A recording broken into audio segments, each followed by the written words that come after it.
entombed for 3,000 years, wrath growing in me.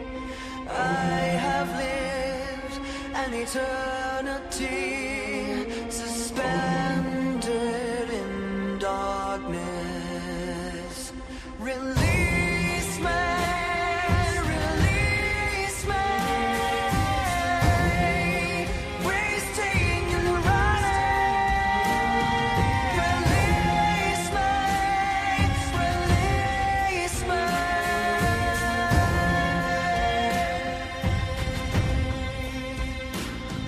Condemned and bound, the sands of time have run out.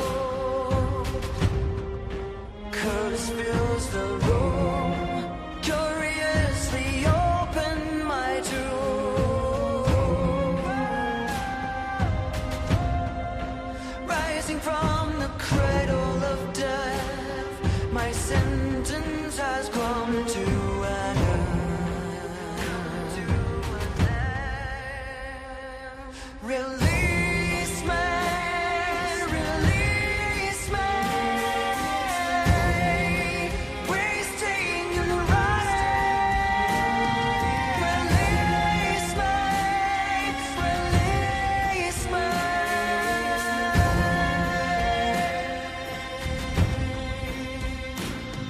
My curse is your curse, death is the gift I bring.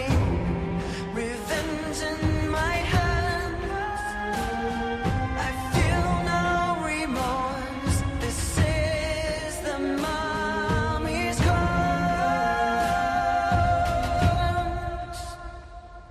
Release me, release me, wasting and running. Release me, release me.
Something changed inside of me. The inner human slowly dead in me. I feel it come alive. The darkness brings me light. There ain't no stopping it, and you will never hide from me. Pain of the change. What have I become? A creature of the night, ruled by moonlight. The pain of the change. This body's no longer mine. Feel wild and free, but caged at the same time.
the screams will follow me. Cries of my ancestors set going. My operate, fasting in brain, shape shifting. I feel the animal hiding by me. Talking ancestors crying. I feel the change. I feel the change coming. We are one but not the same. This form I desire, innocent blood I will devour. Ancestors gathering round the dwelling, the spirit inhabiting, evil enveloping, the dancing graves in the night, the spirit occupying and transforming, stolen heights, dark practices, my secret life, feathered outers, mysticism, intriguing, my operate, fasting in brain, shape shifting. I feel the animal hiding by me. Talking ancestors crying. I feel the change. I feel the change coming. We are one but not the same. Give me the ability to hide in plain sight, so no one can see me, not even in the light. I am the crawler, I'm a within, I'm nobody's friend. This initiation is all part of the dark creation. My desires performing incantations. I walk in disguise. If I catch you, it's your demise. Shamanism, my religion, summoning spirits, manifesting myself and changing my flesh.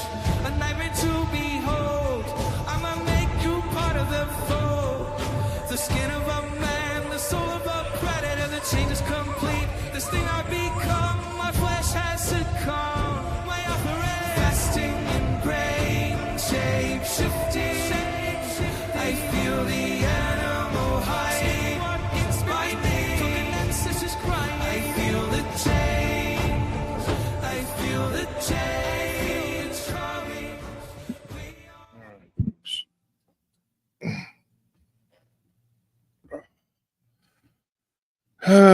Welcome to Paranormal Roundtable. I'm your host, Josh Turner, and this is PRT.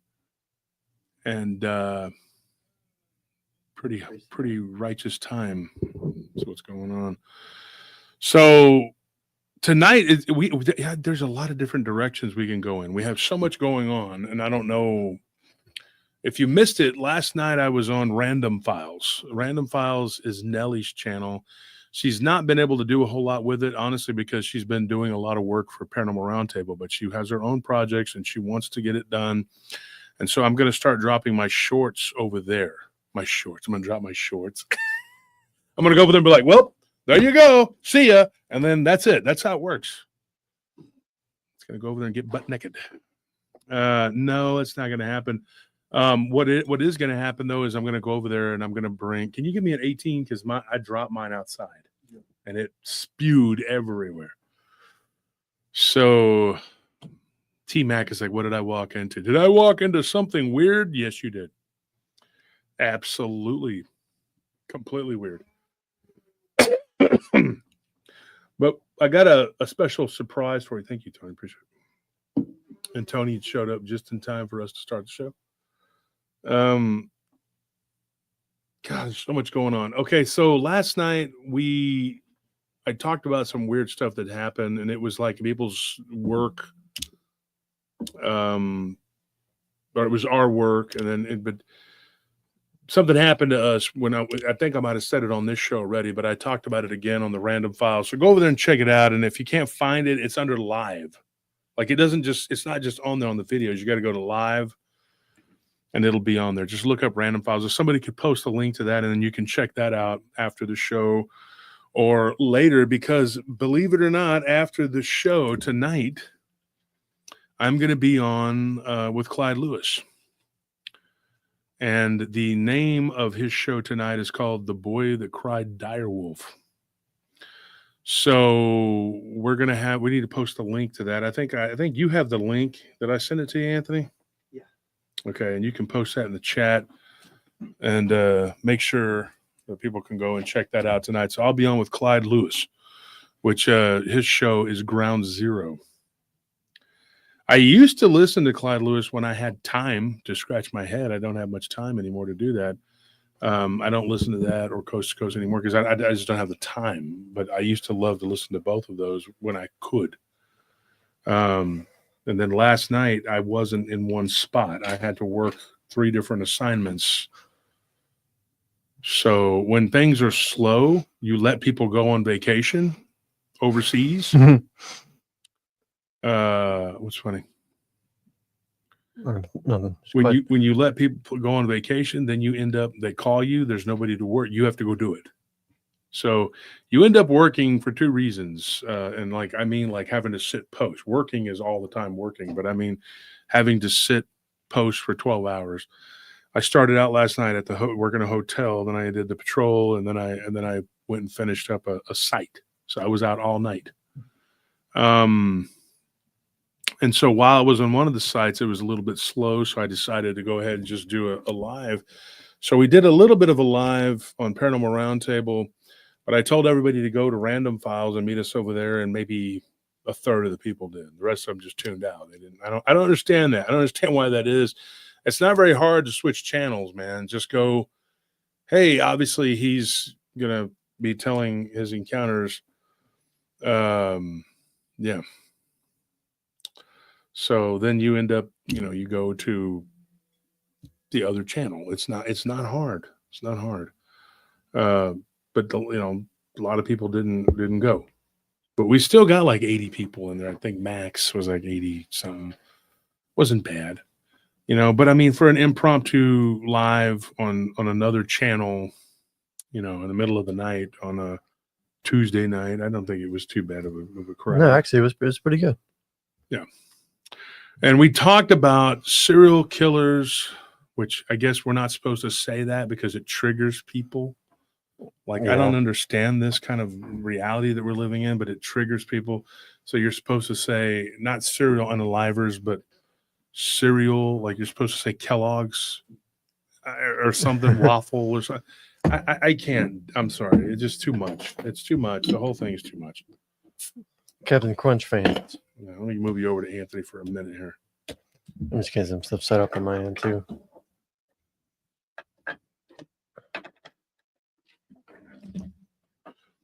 All right. Call them cereals. Yeah, this is so stupid. We've gotten so far out of touch with reality. Kellogg Unalivers. There you go.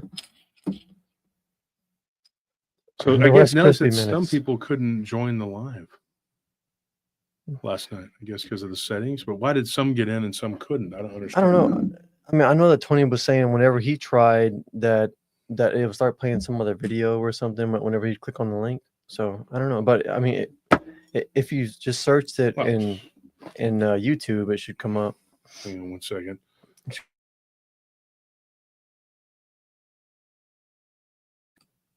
So yeah, it should come up under random files, and I'm going to be because I was going to do it on TikTok.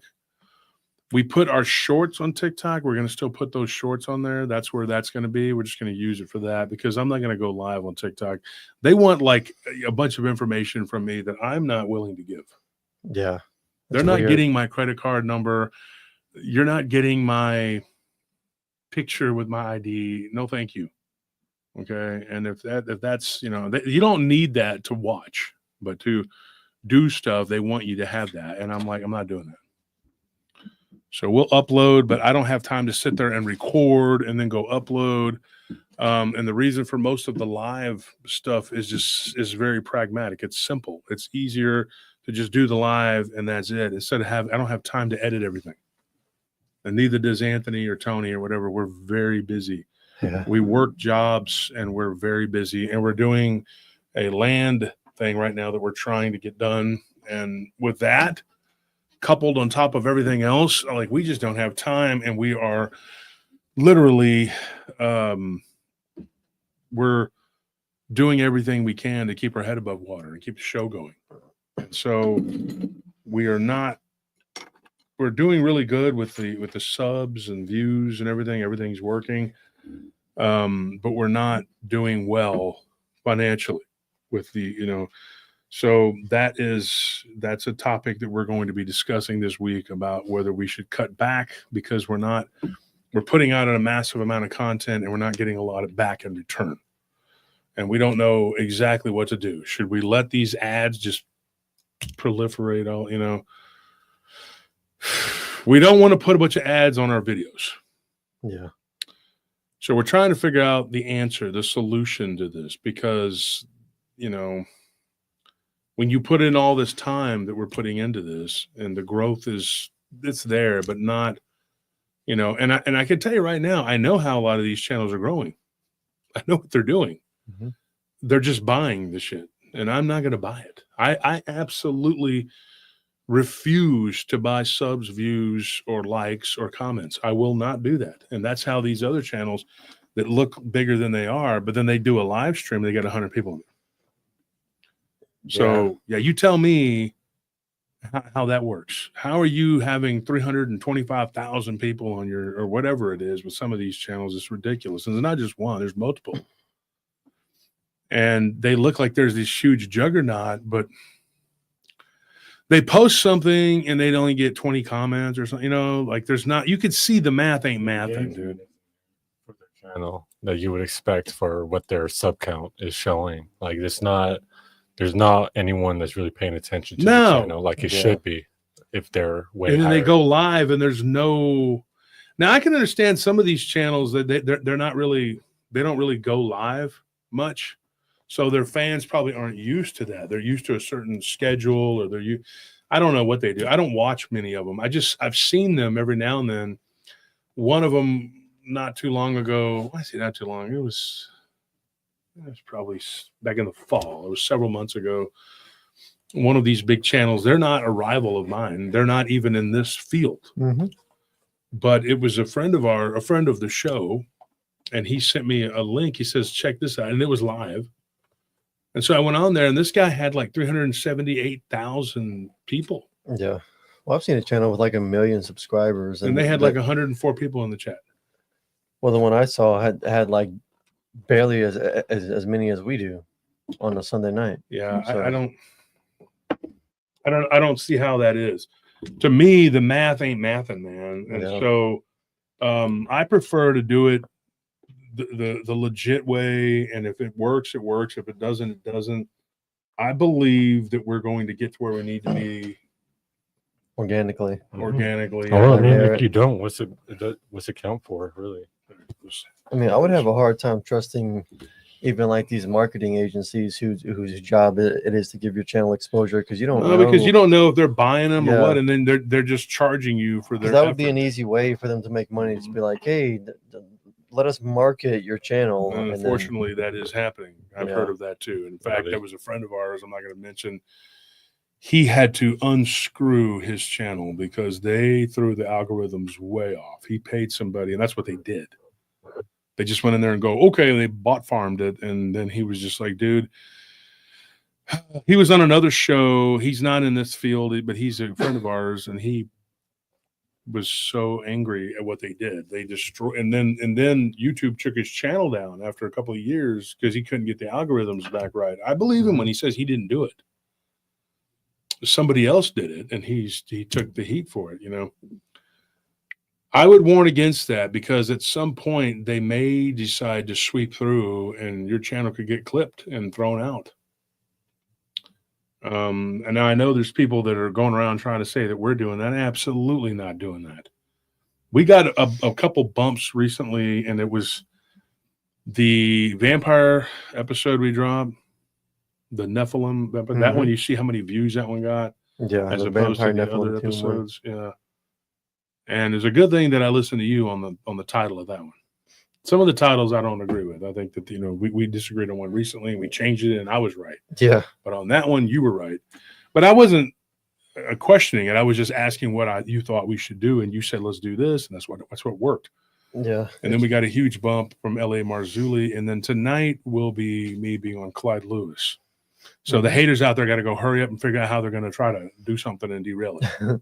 Go out there and how do we do this? What do we do? Where's it going to be so we control it? It's, by the way, Ground Zero with Clyde Lewis. It's on 590 AM. If Around you, here, it's on. Oh, well, yeah. Mhm. But just look it up at your local radio station. He's a nationally syndicated radio channel. yeah, I think that you can listen. I think you can listen to his show live on his website. Which, if you just Google Ground Zero Clyde Lewis, his website will come up. But also, there's different internet radio apps. Like TuneIn is a popular one. You can find his show on there. I think you can listen live on there too. iHeartRadio is another one. Maybe Pandora. But yeah, I mean, there's like a ton of different ways to listen to Clyde Lewis's show. It's a huge show. It's like almost as big as Coast to Coast. In some areas, they get more listeners than Coast to Coast. So it's a nationally syndicated show. What's going to be on there tonight? Go check it out. But yeah, if you can find it on the radio, great. If you have to listen through it on his website or through a internet radio app, just there's a bunch of different ways. Yeah, and I'll be coming on 11 my time. So we got to try to finish this up about 10:30ish, whatever. There are so many different stories that we've gone over. Oh my gosh, dude. So I counted this. This is crazy. And Tony knows, but I don't know if you know, Anthony. Because Tony and I try to keep things from you because you're mean. Mm-hmm. We don't even have good secrets. We just depends on what it is. As long as it's a secret from you. Because, dude, you're Benson, dude. He tries to ruin all of our fun. We come up with the best ideas, and he fights it. I have a pile of 10 leaves just hidden away, and I know that if you find it, you're gonna kick leaves? it. Yeah. See, this is what I'm talking about. It's all I get nowadays. What's no wonder you keep a pile of leaves a secret because that's dumb. Well, it started with gold, but you stole that. And then it's kind of I'm left with leaves. You are kind of a buzzkill. Now, eventually, I'll just be with even dirt. Armando agreed with us. Mm-hmm. He did. Okay, he told me in private. I'm not keeping piles of leaves in my closet. Okay, he's not weird, dude. It's until you find mine, and then you'll take them. He's saying it's metaphorically. We have to hide things. No, they're leaves. Hey, see, that's what I'm talking about. See, exactly. Okay, well, I don't know what he's talking about. And then you wonder why I'm Benson. Because you're mean. He is. He doesn't have leaves yet until he finds my pile. About things that make no sense. Well, the problem is that I come up with some really great ideas, and his first reaction is always, no, that'll never work. Yeah. I could be like, we're at the lake, and I'm like, hey, no. You know what? I need to put on something to keep. I wear a shirt so I don't get sunburned. That's a horrible idea. You don't even listen to what I'm saying. I present limitations. Very common sense that things. we all need to be aware of, so it can work. The car needs wheels. That's a terrible idea. Just because you're limited doesn't mean we are. You're very limited in your. No, everything has everyone and everything. You don't have a right side of your brain. That's your first limitation. Big gumball man. That's your limitation right there. You have to know about it so that you can overcome it.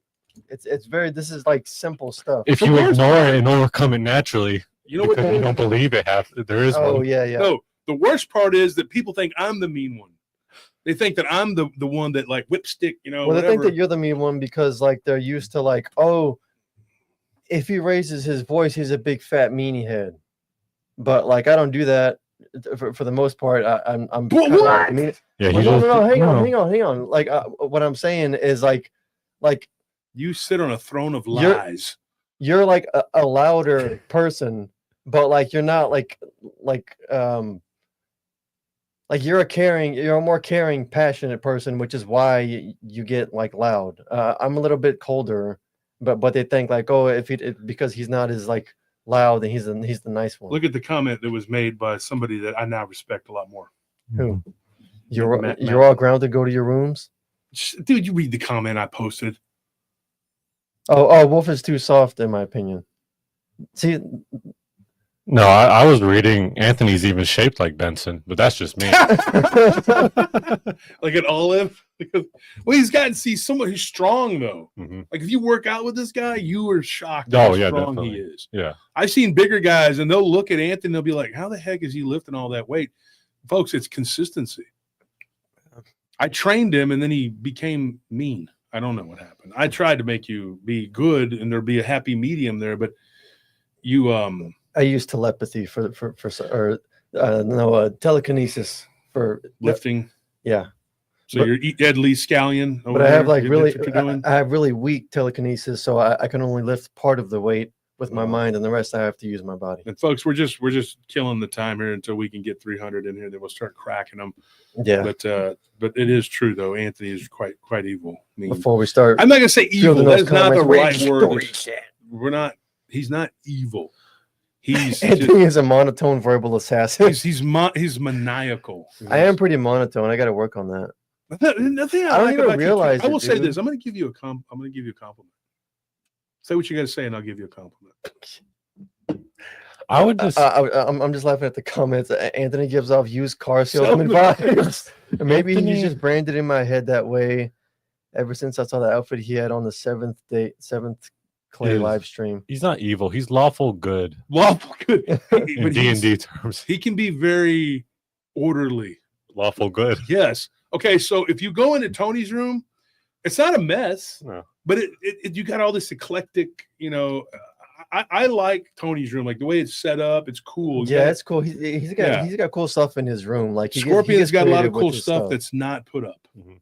Yeah. He just got it in boxes because he's too lazy. If you put it up, it'd be great. My room is pretty utilitarian. Yeah. Yeah. Exactly. I mean, like I have plans for Your it. room is very like I have ideas, but like minimalist. yeah, Like for me, I design my room based on decorations. Like, oh, I like things Yeah. how it looks. For Anthony, it's like, oh, I could use this if I put it My right. wife decorates my room, so Yeah. I don't have any. Exactly. it's like for I'm me, just done. I do whatever she does. if it But- doesn't serve an active purpose, then I don't want it. yeah, in my it looks. AO. It looks like a communist gulag cell, dude. Like, what are you doing? Like, I mean, Okay, so I'll admit that I got to work on that, and then work on being like a little bit less monotone. I feel like 'Cause I you, don't even there- realize it. there you That's go. just how I talk. and look, Maddie says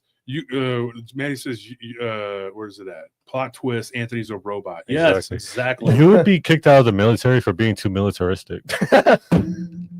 Yeah, you are too. And then Nellie's like, "You're welcome." All I'm saying is, if one day we're gonna do a little show, we're not gonna show you where we live because we have we literally have stalkers, but We'll show we'll you, show the you house. our house, the rooms, and you'll see the difference in between Scorp's room, his whatever. Scorp rents a room from us, has off and on for years. For about a year and a half, was it a year? It was maybe a year. Mhm. He was gone for about a year, and Yeah, then he that came was about back. He was living it was longer than that. It was about a year and a half. He was living on Kong, and then he went to live back in Montalbas, and he came back. And no, Maddie doesn't live with us. She doesn't even live close by. That's not true. She's got her own place because she works and pays bills and taxes like a adult. Thing people don't understand though is this is actually a condo here, Mhm. and we have a room where you can go next door and sleep, which is very uncomfortable. I since just we wouldn't don't- recommend it until Yeah. we, till Not the since we ghosts took are the gone. comfortable couch out and we took out my good recliner because it was old. Now we don't have but uncomfortable crap. And ghosts. Yeah. Yes, and possibly ghosts. But you know that's. I'm not afraid of ghosts. I mean, I'm like, I'm dude. afraid I wake of up. I ghosts. wake when I hear a ghost. I wake up and I'm like, hey, shh, shut up. I'm trying to sleep here. Like Scorpion. That little hobby horse. You need to Wakes him stop up, moving it. he just goes back to sleep. I don't care about ghosts, man. Now demons is another thing. That's different. Somebody, ghosts is moving stuff around, making some noise. You're just like, yeah, whatever. You got to do better than that to make me afraid. You're going to have to really step it up. But these, demons, things like that, it's something demonic. That's different. Mhm. Ball of wax. I mean, we've had things like that. Something ancient. Yeah, something, not right, something showing up in your house. And I've had people tell me some freaky, deaky stuff. I mean, it gets really weird. I can say this, Anthony serves his purpose. He keeps us on track. Mhm. That's kind of his job. If you would have told me, almost 20 years ago, 18 years ago, that he was going to be the way he became and who he was and run the company and I would have been like, really, that kid? Well, 20 years ago, I thought you thought he was an alien. Yeah, and I thought he was nuts and I mean, I still lazy. kind of might be. I don't know. He's not lazy. Maybe and I'm like he's a not hybrid or nuts like I something. thought he was. I mean, he almost burned my house down. Made a pizza into a hockey puck. It was this big, It was a little cold. He was just trying to warm things up. I mean, to be Put fair, a pizza in the oven and go to sleep. that was like what 2010, 11. Okay. So What's the point? 14 years ago. So you were 20. You're that stupid at that age? Well, okay, like or 19. You're I 19 may year or old may not dumbass. have been partaking in the devil's lettuce at that point. Okay, well, I don't know what you were So- doing, and I don't care. The bottom It's line not my is fault. It's the plant's fault. okay. Let's blame. Yeah. Well, okay, I've good. never You're burned not down responsible for ingesting it. I soberly No, not almost at burned all. down houses. I mean, the plant just jumped into my body and took over my mind, It was a parasite. like that movie, The Last of Us, whatever. Oh, Well, now that you're talking about the parasite, let's get into this because we have some things to talk about involving the possible parasites. We need some mods here. We got the mods. Let's see what we got here. Somebody had a question who gave us, it says, do you have an encounter that would make a good film trilogy if it wasn't made by Hollywood? Absolutely. There's a million of them. We had somebody reach out to us recently. They want me to get in touch with the people who send us encounters, and they want to make a deal with us so they can use their stories. Now, we've already done that a couple times with different shows. In fact, there's like 3 different shows out right now on television. Those people, not all of them, but some of those people are witnesses that we gave them. You know, we said, hey, use them if you want to use them. I don't know how they feel about me saying that, but they didn't pay me. I just let the people that had given us their stories, they went and they told a story. And one of them, though, or it was only one that I really watched and paid attention to. He did not. Well, there were 2 of them. There was a guy and a girl. They didn't tell the story they told me, like on the show. Like, and so I was like kind of miffed. So then I go back and I look, and it's in my email. oh, And I'm like, dude, because, and here's the thing, please, if you have a story, don't just say I have one thing, because that is I hate that, man. Like, I hate that. So it really don't think you have bothers to, what is it, quarantine your stories into like different emails. Just send it all together in one so that you as a person become one email so that it's easier on us that way. Somebody just hit me up on message. Okay, all right, hold on one second. This thing is not set up correctly.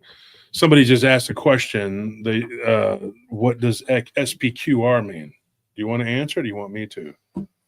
Send it in the people of Rome.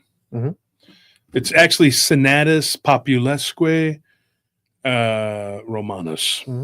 Senatus Populesque Roman, and that's how you pronunciate it too. And Roma, just nobody's asking about that, but Roma Invicta. Do you know what that means? Invicta Rome- means victory. So No, victorious. it's- No, It means Rome unconquered. really. Unconquered I thought Rome. Invicta meant like, well, Victa. like I a mean, triumph. Roma Vita, yeah, or Vita, yeah. This is Roma Invita, which is basically the unconquered Rome. I love Latin. Yeah, it's Latin. Yeah. So that's what that means. Who sent me that? Latin sounds so good. I can't pronounce your name. I don't know what that is. Oh, no. But Yeah. Sheffield? I think they would pronounce the V's like W's, wouldn't they? Like in the classical Latin. Not necessarily. That's a Germanic form of it. So Yeah, but there's like classical Latin, there's ecclesiastical, and I think in classical that they would we'll do look that up the too. pronunciation. It'll tell you. Just look up Vita or Julius Because Caesar they had stuff. a V on there. Gotta have Rick If you Otterstein now here. look at V-E-T-H-E. the and this is important too. And I don't like when people start typing Latin and stuff, because then people think it's something. Because somebody one day they typed on what it was on the the Saint Saint Benedict. Oh, Benedict. the Yeah. Saint Benedict prayer, and then people were like, "Oh, that's a spell or something." yeah, and that's why I said don't do that. And they said I'm just saying what it is. I'm like, yeah, but people are gonna read that, and then. But that's when you're dealing with morons, and I was mistaken in the way that I did. I should have said let him do it, and I could have explained it. But I was, what it says on here, and you can look up the prayer so that we can tell them the whole prayer, the Saint Benedict prayer. Oh, I mean, I know the prayer. Yeah, what is it? In Latin, it's crux sacra sit mihi lux, Yeah. non draco sit mihi dux, vade retro satana, nunquam suade mihi vana, sunt malaque libas Ipsa Venena Bibas. Wow, you actually did. You weren't looking at your phone. No. You actually did it. Yeah. And so it's basically saying it rebukes the devil. Mm-hmm. And it says, to drink your own poison. Yeah, it's like that's the crux of it. There's, each line has a whatever.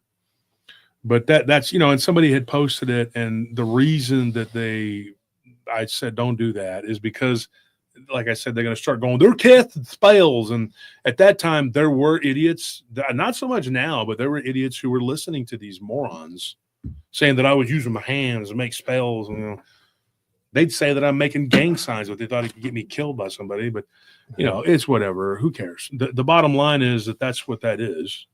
Yeah. And so it is Latin. But if you say vita, you see there's a V there. Mm-hmm. Whereas in the Germanic, which Latin, it has Germanic root language is a Scandinavian language, but it interbred. Because Austrian is a Latin country, believe it or not. It's an intermediate country where the language at one time was Latin because it was annexed and it was a part of the Roman provincial system. And so you have basically like an in-between country that's like German and Roman, Italian. And that's what it is, what Austrians are. They're dark-haired, dark-eyed, particularly. And then, of course, that's where Hitler's from. He was from Italy. It was from Austria. He was an Austrian, but a lot of other famous people were Austrian too. But they ended up being sort of an in-between country, and you have this sort of intermarriage between Latin, in particular, a classical Latin, mixed with Germanic language. And it became what we know of as the Germanic language now. So now they're the ones that don't pronounce the V. They say Darth Vader. And it's not really, it doesn't translate directly to a W. It's a W with a hint of a V, right? Mm-hmm. So when they say Darth Vader, they say Darth Vader. Like, well, I mean, that's why BMW is actually BMV. It's not a W. Mm-hmm. It just gets pronounced as kind of like a W, but it's BMV. Yeah, so in classical Latin, it would be in vita. And so that's what I just said. The classical Latin interbred with Germanic language. Mm-hmm. In particular, a northern tribe known as the Saxons, and they were the ones that actually conquered England. We could get into a whole story. Here's an interesting thing. That's all I'm going to say. I'm not going to get into it. King Harold was defeated. I got the dates. I think it's 1066. You might want to look this up because it might be wrong.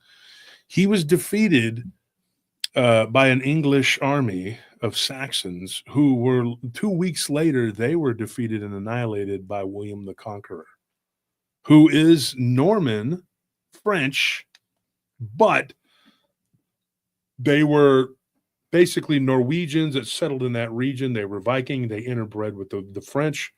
The Huguenot dynasty was risen from that, and I have that in me. I have Salier, which is a little bit of French, but it's all Northern European. The Cossack blood, a lot of it is actually Northern European. They just interbred with some of the Slovaks, but some of them didn't. Apparently my ancestors didn't, because I have like almost zero Slovak blood, because they killed all of the Slovakians in that region. You're right. It was 1066. 1066, right? Battle of Hastings. King Harold, Mm-hmm. the battle, Hastings, yeah. So they end up taking over that region, and they stay very Scandinavian.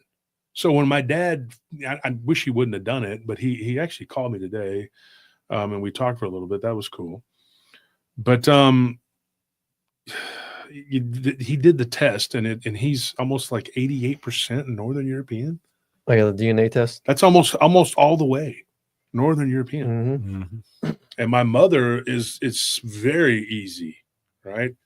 My cousin, who is very closely related to us, so they have a lot of Spaniard, and we have Native, which is, I'm almost positive, it's Comanche, and we have a lot of it. We have a lot of Comanche. We're almost a quarter on my mom's side. She's like nearly half.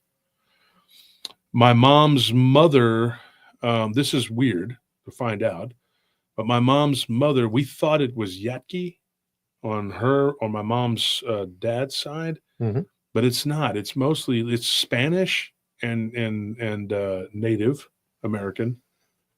And then his wife was a full-blooded Comanche woman, full-blooded.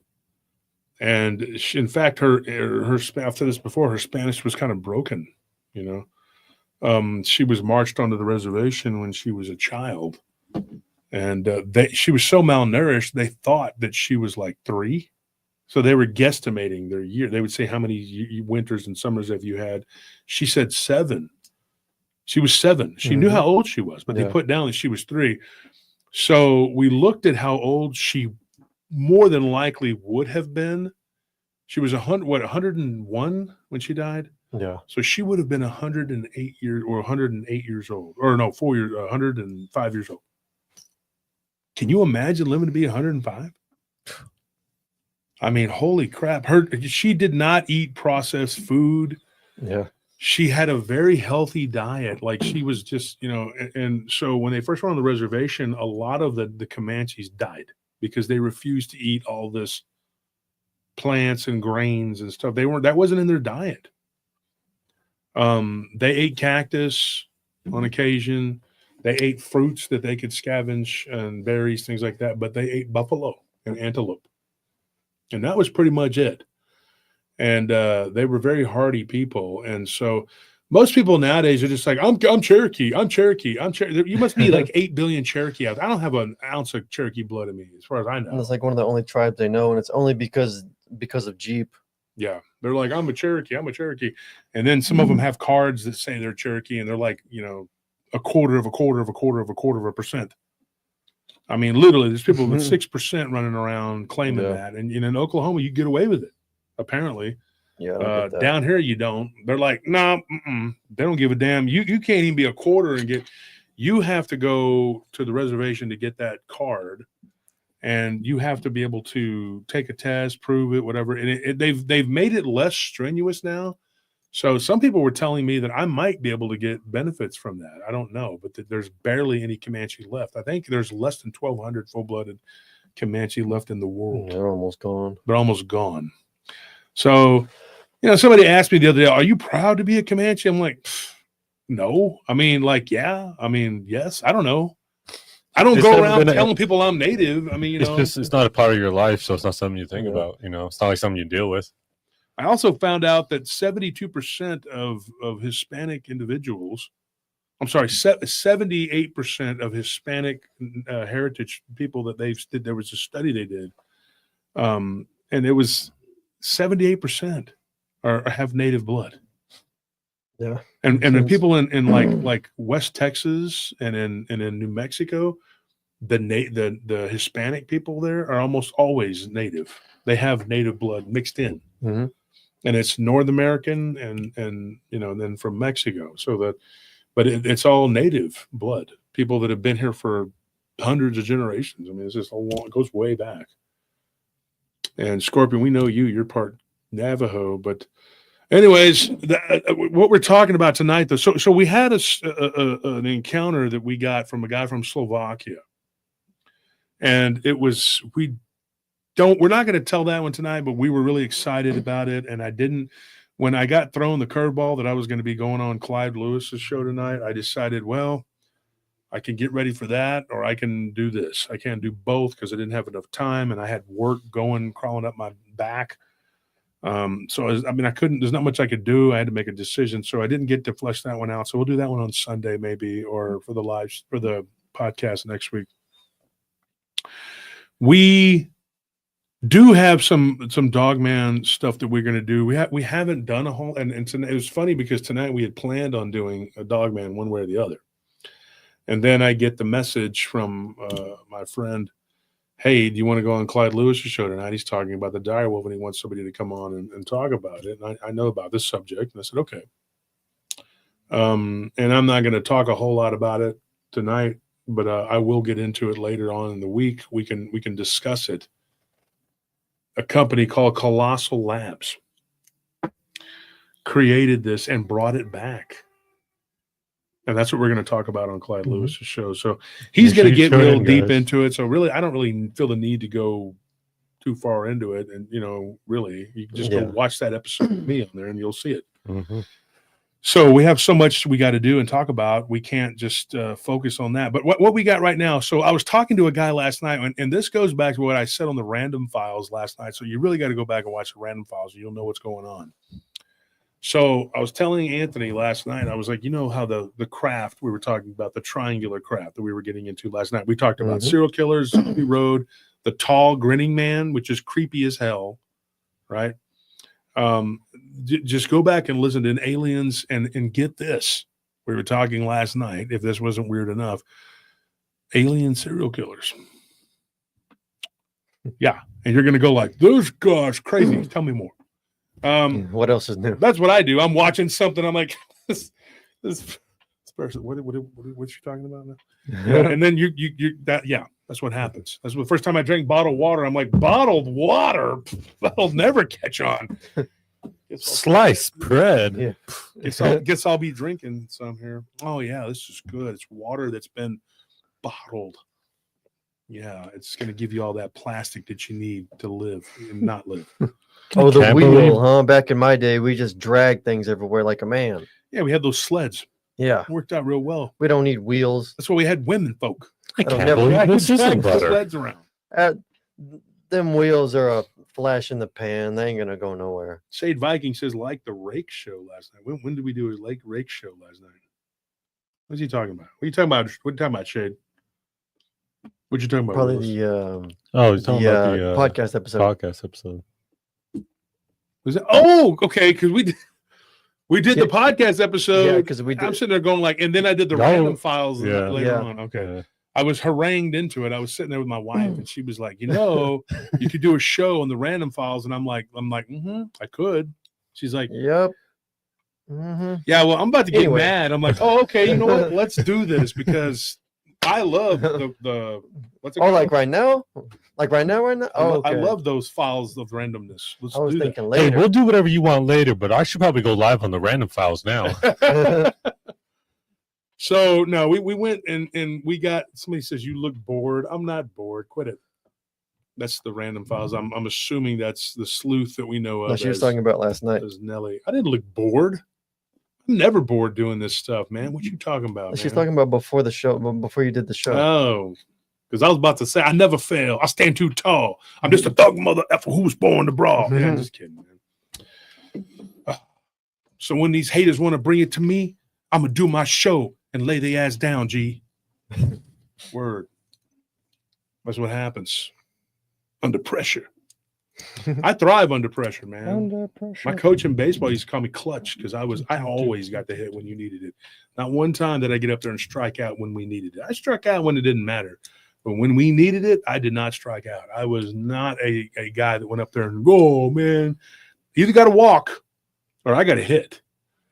And I always came through in the clutch. And my coach, he got people kind of aggravated with me because he'd be like, y'all need to be more like him. And I'm like, okay, they're starting to get aggravated. Y'all suck. He's doing everything. I'm like, okay, now they're really starting to hate me, coach. He's like, I should just kill all of you. Little 11-year-old pieces of shit. He was a drunk, though. He did drink a lot. That was, That vein popping out of his neck. yeah. And head. And I coached the team kind of behind the scenes. So I would bring him his vodka so he could go and just get sloshed and go sleep in the dugout. I'm kidding, folks. I never did that. That's not true. It was for me. I drank the vodka myself. I was 11. I quit the alcohol when I was 12 because I was having blackouts. No, I'm joking, folks. I don't condone doing that. I'm just saying. I'm kidding. So this particular story that was given to me, this guy, he had contacted me. Now he had given it to me like 2 months ago. And he's out of Nebraska, and he's a farmer. He's just, and I asked him, he was a pretty friendly guy. And I was like, what do you do? And he's like, I'm just a farmer. That's all I do. He's like, but something visited my farm, and it was in 1994. We froze up. see. And I just lost the feed. Yeah. How's it going on? wonder if they can still hear us. Can y'all still hear me?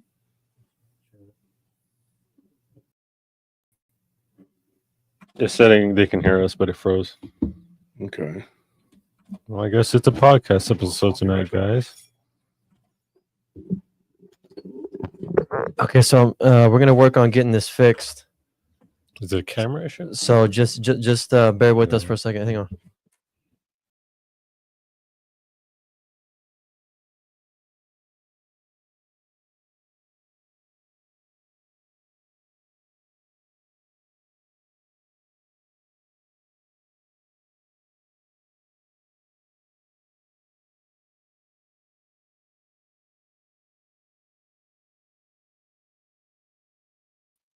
Can y'all still hear us while we're doing this? They're saying they got audio. It's just video. Okay. Yeah, and if I go back, it just shows Josh frozen. All right. So I'm gonna try resetting this virtual camera crap. I think the software that we use for the camera crashed because I'm trying to close it out right now and it's not doing anything. So is it just like stuck on his face? Yeah, Okay. he's inquisitive, curious. He's got that like smoldering intensity look, like He's mewing, if anything. like The Rock, like The Rock in every single movie he's in ever. Is it working? No, we're talking about your face. Okay, so I'm gonna try and get this reset. I think our camera software just like crapped out, but I'm Yeah, gonna start it there up it is. again. Okay, there we go. Are we back? I think we're good now. I think it's resetting. We'll see in a second. All right, yeah. There it goes. Perfect. Okay, so let's just get back on track here. So this guy, we'll call him John. That's not his real name. And I don't know if he, I need to start this is something I need to do better at because some people don't care if you use their name and some people do. Some people will post things and they'll send it to me in Messenger. And if you're one of those people, you know who you are, or just send it to me in an email. And I need to start finding out if it's okay just to say your name because I don't want to say, hey, so-and-so sent me this. But I do want people to connect better, so people can get, on the same page and we can all do more research and learn more. Because ultimately my goal in all of this, it's not about anything other than just getting the information and getting it out there. And so people can learn more. I want people to learn more. I don't care if you go to other shows and watch them. I'm not jealous. I don't care. If it helps you become a better researcher, YouTuber, author, whatever it is you do, a podcaster, well, good. Then good. Then keep going. Do what you got to do.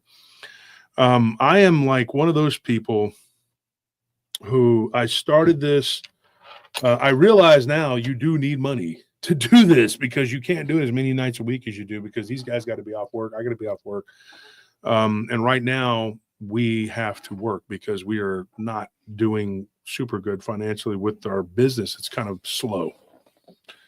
It's not like dead, but it's slow. It is really slow right now. And it's because there's all these new companies coming out and they're eating our lunch because they're undercutting and I don't know how they're paying their people more than $12 an hour, which I cannot understand anybody can live off of that because we pay our people a lot more, but as we do a better job, I think, because ultimately these people will come to us. You okay? Yeah, I'm just fighting back a sneeze. Well, lick the top of your mouth. Just sneeze. It's not working. That's not working. So here's what happens. This guy. So anyway, that's what's going on. So I'd like to do this all the time, but I can't. And then I don't always have time. And I kind of go through. Like yesterday, I talked to 4 different people. 3 of them had really, really good encounter stories that I will use at a later date. They're not going to be on here tonight. So if you were last night telling me, I'm not going to use that today. And I'm pretty sure I told you guys. Because somebody had messaged me earlier and says, when is my story going to be told? Not tonight. Okay. But thank you for talking to me, but it will be. And one of them I know, you the first time you emailed me was 2 years ago. But for me, 2023 was yesterday. Yeah.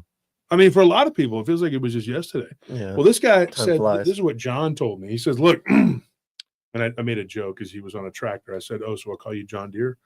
Corny joke. But anyway, his name was John. And what he told me, he says, look, he says, I saw a Dogman. The first time I saw one, it was crouched down, hiding in my cornfield. And he says, I had 200 acres of cornfields. And he says, dude, where I live, he goes, that's predominantly what it was. 1994, when this first happened. And this particular creature, entity, whatever you want to call it, he said it showed up at my farm and it just began to hang around. And he said at first, he goes, I saw this black wolf just kind of run by the window one day when I was sitting there. He goes, we had this nice, there's like this rounded, hold on, nice picture window. There's 3 of them. They kind of, and there's like a little panel in between each one, you know what I'm talking about? And they kind of round out. And he said, I see this thing like run by the window and it's just a giant black wolf. And he goes, and I didn't think nothing of it, but I thought, I haven't seen a wolf around here since I was a kid. He goes, I remember seeing a wolf. My dad shot one. It was just a lone rogue wolf. And he said that it was back in the 70s when he was a child that he had seen this. And he's older now. But he said, dude, I remember everybody freaking out because they're like, wow, it's a wolf. He goes, this thing was gigantic. And interesting how we've talked about the dire wolves, and that whole thing came up, recently. We've talked about it before. And I'm sitting there going like, okay. So he gets up and he doesn't really believe what he had just seen. He goes, I didn't go grab a gun. He's like, being a farmer and, and living out there, he goes, your first instinct, I know this. When I see a coyote, I'm sorry, but I'm grabbing a firearm or a wild hog. I got animals out there. Yeah. On our ranch. And I'm going to protect my animals. I'm going to protect my stock, my pets, whatever I got out there is going to be protected. I'm not letting predators. I'm sorry if you're one of those people that thinks that those animals are to be protected or whatever.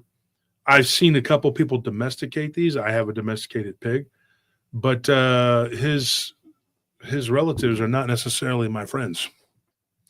And I knew somebody who had a pet coyote, and I played with it, and he was a sweet little thing. He had a little toy and everything. But that is not the norm.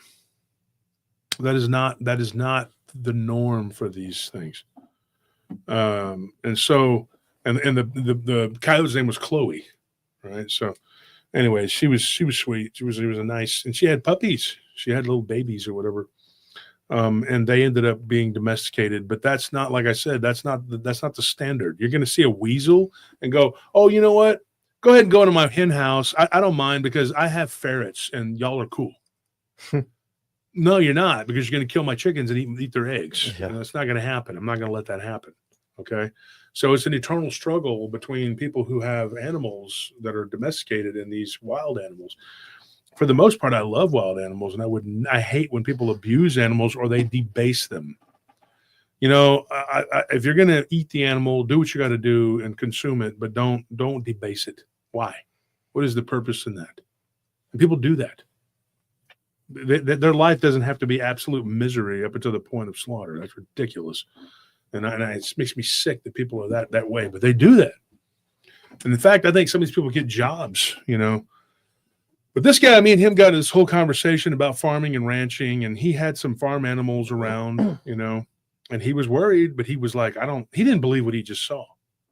Because the reason he didn't believe it was because this wolf looked like it was the size of a Toyota Corolla. Jeez. It wasn't the girth and all that, but it was tall. And he goes, dude, my wife has a Toyota Corolla. I have a couple of trucks. And, my wife has one that she'll take to town, gets good gas mileage, and we live out in the middle of nowhere. We're the closest major city is Lincoln. We have a little bitty town. It has nothing there. And I told him, I said, even back then, though, it probably had a Sonic and a Walmart, though, huh? He was like, yeah, actually it did. I'm like, of course, they're everywhere. You could be out in the middle of the desert. There's a Dollar General. Oh, I'm saved. It's the first thing they build before people live out there. Nothing, just a Dollar General and robots in it. They just ship them out like Amazon. Yeah, you can build your own at home, really. You can have your Dollar General in the backyard. I've heard it's coming to a backyard near you. Yeah. Just eat Amazon, dude. Order from Amazon. They just ship the store from you to you. So what ends up happening? He goes out to the back door. He goes in the back door. He's like, they have this really big back porch, and it wraps around, the whole. The way he described his house is pretty cool. Like, has a wraparound porch. I've always wanted one of those. He's got a balcony. That's freaking awesome. But anyways, he goes in the back and he looks, and this animal's gone. There's nothing there. So he goes out and he sees the footprints. And he's like, I got up pretty quick. He goes, I'm a large guy, but I'm not a big fat guy. And he goes, I can move.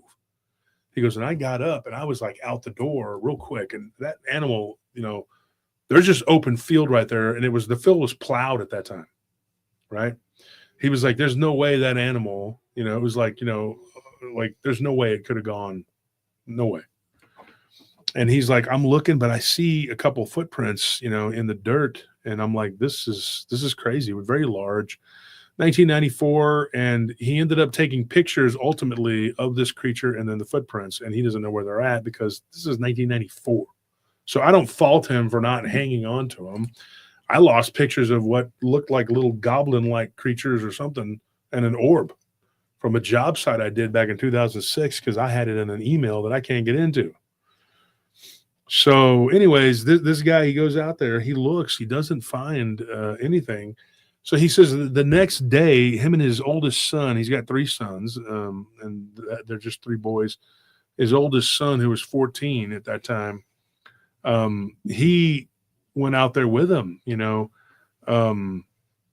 the field, and they had found on the neighbors, one of their calves had been taken. And so he goes out into the field because they see something laying there and there's vultures on it. So he says that could be the calf. Sure enough, they drive out there on the ATV. That's the calf. And so it had been preyed upon. Here's the interesting thing when he said that. Now, having fielded a million of these reports, that was something that stuck with me when he said that this thing had been preyed upon and vultures were actually eating it. Now, what happens sometimes, not always, but oftentimes, let's put it that way, when something preys upon these creatures, prey upon these, what do you want to call them? Cryptids? I don't know what they are. Mm-hmm. Thingamajiggers. Thingamajiggers. When they prey upon these animals, they're not... there's no like vultures are not coyotes and stuff don't scavenge on them for whatever reason. The animal gets halfway eaten. It's just like with the abduction, when they abduct these animals, and they do abduct them, they return them unalived, missing certain parts or organs and things. And some of these cuts are with surgical precision that look like they've been burned like lasers. Yeah, it's weird. It's so weird what they do. Mm-hmm. And you can only speculate and guess. Now, I think I know what they do because there is they exsanguinate them. Because some of these aliens use their blood. And they're not just doing it for experiments. They're actually drinking it. And I'm not talking about the Greys in the way that what they do. The Greys are, like I said before, I said it on Random Files last night. You should go watch that show. We talked all about these alien beings, and they are actually like a biological robot. But the mercenary work that they do is not only for the taller Greys, which have their own agenda. Those are the real Greys. These little bite-sized Greys, they actually will do this because there's certain reptilians that drink blood. And we are finding out now that this type of reptilian is actually vampiric. And that's why they drink the blood. So I'm pretty sure that that's what's happening here, is that they are harvesting it and they use it, right? In their whatever, not rituals, I would say, but they do everything ritualistically, but they, So we're not going to get into all that, but this thing had actually preyed upon this creature, preyed upon this calf. Here's what was so weird about it was it looked like the lower half of it was completely gone. Like it looked like there were 2 bites, like it was taken in 2 big bites, and then the whole lower half was eaten by something, and hooves and all. Jeez. They called the neighbor. The neighbor came out there. He was an older guy, and he was like, "Man, 40 years of ranching. I've never, farming, ranching, whatever. Never seen anything like this." The neighbor had more cows than farmland. And then John was the opposite. He had more farmland than cattle. He only had about 20 acres with some farm animals. This other guy had like 100 acres of farm animals and about 50 acres of farmland. Because at one time, there was a big problem between farmers and ranchers. Those that grew crops needed the water, and ranchers needed the water, and they would fight wars over it. Cattle punchers was what they were called, the ranchers, and sod busters is what they called the farmers. And there were range wars. And there were range wars between ranchers and farmers. You're taking my water, you're cutting off the creek. What are you doing? Oh, well, that creek starts on my land. Well, you don't have the right because it flows down to my, whatever. And then they would fight it out. They'd duke it out, shooting each other and everything else. Man. Yeah, they don't call the police around there. No, back in those days, no. And so this guy told me, he says, well, my great-grandfather took over this land. He said that I had been told that there was some weird things out here and that they had fought for this land. And then they owned over 2,000 acres, and they subbed it out. They partitioned it out. They sold it to different factions, and some of these factions were not happy with the way that it fell. So he said, up until my grandfather's twilight years, there was some uneasiness. He's like, and my dad said that they would be out there at night, sometimes having to watch because there were people that would go onto their land and cut their fences to release their cattle. Well, one of these nights where his dad was out there with his grandpa, that's John's grandpa, he said they were out there and they heard something rustling in the brush. There was like this tree line right there. And they look, and this is years ago. I mean, this is years ago, like in the 50s, whatever. They didn't have the ability to night vision and see what it was. They're just like trying to squint their eyes, and they're looking, and they didn't even have electricity at that time. Like many parts of Texas didn't have electricity back in the 50s. It really wasn't until 1956, and I'll get into it. That's not to get into a whole thing about that, but this is what, this is the truth. And so they had a lantern, and they just kerosene lanterns, and they couldn't really make out what it was, but it looked man-like, but it was distinctly different. It was standing on its hind legs. Obviously, it was standing up, and it had a wolf's head. And it was a blackish gray color. The way his dad described it to him, it was almost blue. And it could have been the way the light of the moon looked on this creature and how black it was. But he goes, this thing went through the barbed wire fence and came up. He goes, and my dad goes, Mother of God. Like that's what his dad said. And his dad wasn't referring to the Virgin Mary. He was just in total awe and shock of what he just saw. And he said, son, put that gun down. And he's like, Dad, what did we do? He said, she goes, just shut up. Don't even look. Don't even. He's like, this is something, this is something else. And then when they go back to the house, and he says, well, this thing's going to probably hurt our cows. He goes, probably. It's going to take one of them, but we can't do anything about it. So they get back to the main house, and he tells his dad, told him this story. Told him what it looked like. It was about 7 foot tall, not overly large. It was big shoulders, but it was thin. And it looked dirty, like it had been out there just rolling around in dirt or something, but it was bluish looking. It was weird. And he said his dad told him, he says, that thing, he's like, I saw one of those when I was a child. He's like, and I was only like 14 years old. He goes, I saw one of these things. And he's like, and I remember it taking one of our cows, and it was right there on the other side of the barn. He's like, and me and your uncle, that's his uncle, me and my brother, your uncle. He's like, we heard it chewing on this calf. And he said it was chomping down on the bones and everything. It was like corn nuts, like popping. I've heard it described that way before. He didn't say that, but I said, I heard it was like described as being corn nuts. He goes, yeah. My dad said it was just like the crunching was so ungodly. He goes, and him and his brother were just trapped in the barn. And they were terrified as this thing just sat there, and they could see its like claw-like hands, and it was taking huge bites. And this calf, it took it about 20 minutes, and this calf was gone. And he said this calf probably weighed about 80 to 100 pounds. And it ate the whole thing. He goes, and it stood up, and it just like the whole face was red. He said it was grayish color, like a timber wolf, but the upper body of a man and these backward bent legs. He's like, and then it just walked off, and it went into the neighbor's cornfield and was gone.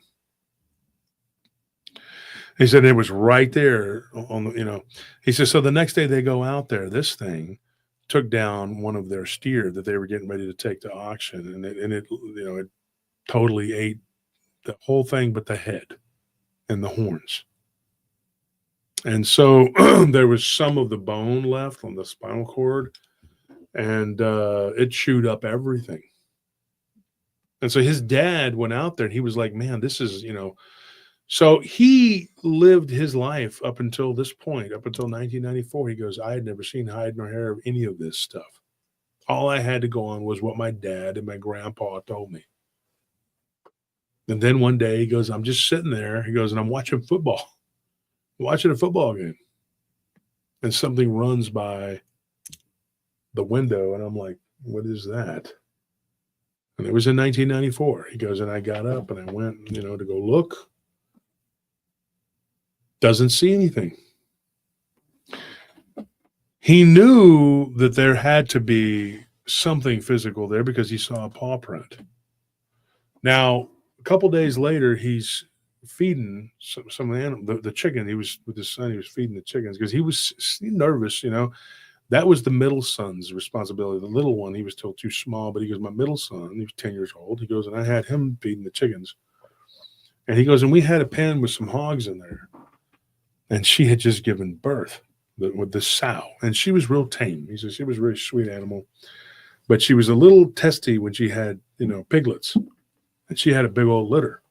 And so the middle son would go and he would do these duties. So he decided to go with him. And he goes, and so we were riding around doing, what we did, and he's like, and I run across these huge tracks. And my wife, had one of those disposable cameras, whatever. He went inside, he grabbed it, came back, took pictures of it. Don't know what happened to him. He's like, well, we had them for a few years. We had those pictures, and then we moved into the town when we sold the farm. And he said that he'll never forget the day that he actually laid eyes on this thing. It was actually during the harvest later that year, or the next year. He was during harvest, and he had just, at that point, the black wolf, he had saw it again, like running behind the barn, and him and his oldest son ran up there, and then it was gone. It was like, it was just there, and there again, there's nowhere it could have gone. And I was jumping ahead a little bit. His youngest son claimed that when he was asleep at night that he heard a tapping on the glass of his, and this is in between the time where he actually laid eyes on this creature in the field, that's when he saw it stand up. And that's what I'm referring to. So in between that time, his youngest son who heard a tapping on the glass, and get this, it was about 3:30 in the morning. Witching hour? Always. Not always, but very common. And he says as he heard the tapping on the glass, his son gets up and he goes to the window, and he's terrified. His son now is a grown man, and he's the only other one I talked to. I talked to his youngest son, and he told me this. And he said, dude, I wanted to grab the curtain and pull it back, but I was too afraid. He's like, whatever was on the other side of that, I knew that I shouldn't look at it. He goes, I was 7 years old. I was a little boy. He goes, and I was small for my age. I was born sickly. He's like, and so I ran back and I got in the bed. And my older brother was like, what are you doing? And he's like, something's tapping on the glass. He goes, when my brother sat up, because there was like a bump against the wall, his brother heard it. Hold on one second.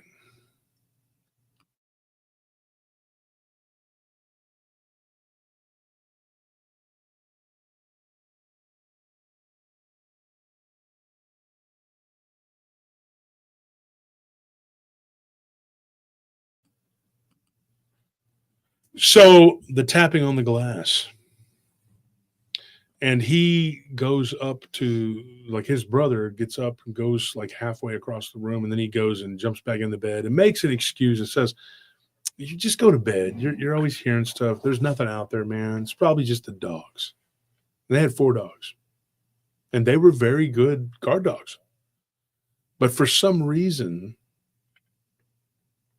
these dogs didn't react to whatever the heck it was that was showing up and, bless you, going around doing whatever it was doing.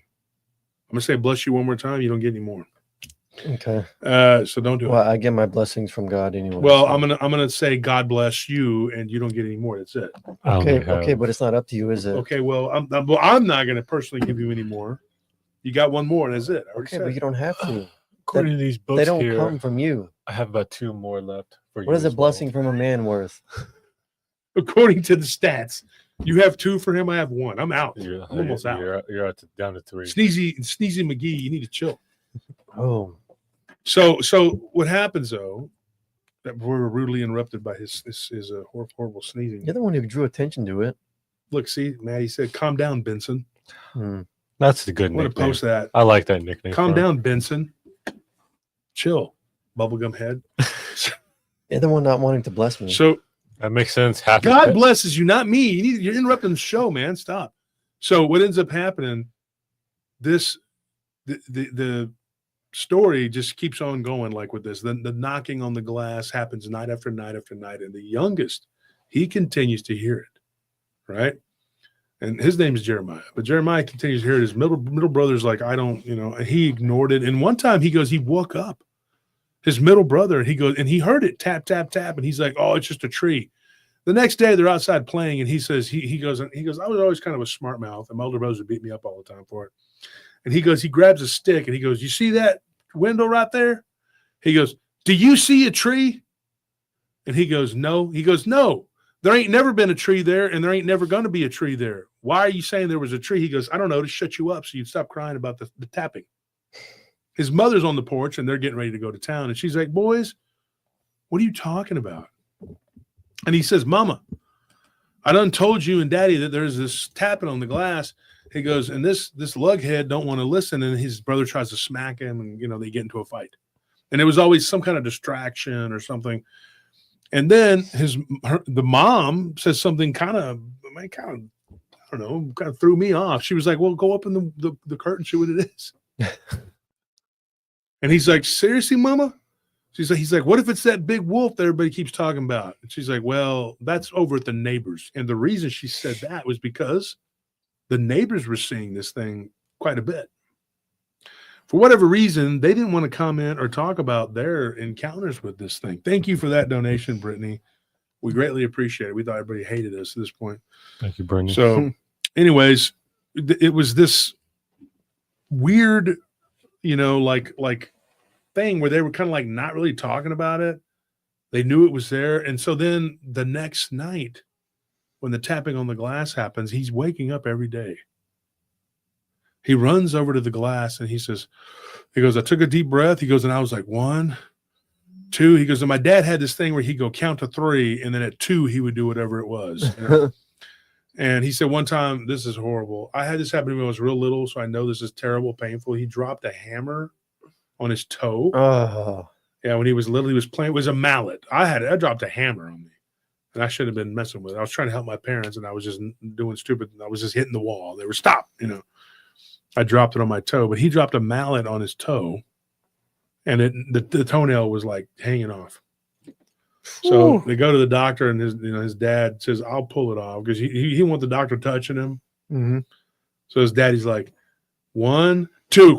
And he's like, So this kid just, he grew up with that. So he says, I get to 2 and I wanted to trick myself. And then I was like, 1, 2, 3, 4, 5, 7, 8, 9, 10. I'm going back to the bed. And so he goes back to the bed, but get this. Now, this is where it gets real. It gets weird. He said the curtain began to move by itself. He's like, and then his brother wakes up and he's like, what are you doing, man? He's like, again with the tapping. He goes, you've heard it. He goes, I heard it and I don't care. I got school in the morning. I don't need this crap. I'm sick of you sleeping in my bed. You need to get your own bed. And so he petitions his mom and dad. He goes, I want him to sleep in his own bed. If I can't have my own room, get the bed. So they had this open room. It was really like a den, but they didn't do anything but put stuff in it. And his dad, and he said, "Can I take that over and make it my room and just put a curtain up because I don't want to sleep with Jeremiah anymore." And so his brother, this is what his brother said. He goes, "My brother lied. He said I peed the bed." He flat out lied. He goes, and then my parents found out. I proved him. I was like, "Do you see anything?" Check the bed. My mom and dad were inspecting it. He goes, "I had wet the bed till I was like 5 or 6. I quit." He's like, "I was 7 going on 8 at this time. I thought, I'm a big boy. I'm not going to, even though I'm a small child." He goes, "I'm not wetting the bed." So they asked Jeremiah, "Why are you so adamant about it?" So when they took him to the side, this is where an argument ensued. John heard his wife say, "Well, I told him to go open the curtain." He goes, "Don't tell him that." He's like, "You don't know what could be out there." His middle brother got a spanking for lying, and he admitted he lied because he wants his own room. But he said, this is what his middle brother said. He goes, "Whatever is out there, it's not after me. It wants him." And his little brother and him got into it. They were always fighting. The older brother was just kind of always like, okay, refereeing those two fights. And of course, his older brothers tormented him. He said when he was little, they were like, "We were much happier before you were born." I'm like, "Really? You were 3, what? And the other one, what were you? Like you were a 6 or 7 or whatever child. You were really that happy?" Like, so they would say all these horrible things, and then they locked him in the barn one time, and that's where things got really bad until they realized what was going on. And we'll get to that in a second. So he had this whole, kind of bullied childhood. Youngest people always do. They say, "Oh, I got bullied," but usually they're spoiled. I didn't get that. I got bullied and wasn't spoiled. That sucks. I got robbed. But this is what ended up happening. He tells him, he says, "I had this thing coming to my window, and my brother convinced me that it was me. It was after me." So he started sleeping in the living room on the couch. And then I started to think he was right because this thing continued with the tapping. It didn't go to the living room window and mess with him. And I thought, maybe it is after me. He goes, and then the day came, the night came where I got sick of it, and I was going to tell this thing to be gone. He's like, and it didn't cross my mind to ask for Jesus or the Bible or any of that. He goes, "I wish I would have known all this. I wasn't really taught that. I was taught going to church, the basics. I wasn't taught any of this rebuking in the name of Jesus." He just, I didn't know it. He goes, and I get out of the bed. He's like, and I'm wearing my Pee Wee League football helmet. He goes, and I got a bat, and I'm crawling. He goes, and I get up to the window. He goes, and I open the curtains. He goes, and I look up there, and I don't see anything. And I'm like, oh, it must have been a ghost. He's like, and no sooner had I come to that conclusion that I heard boom, and I look up. And you got to imagine the mind, what's going on in a 7-year-old child. He sees this creature looking down at him, and he goes, "It's not blinking." He goes, and it's looking right down at me. Big ears, tall ears.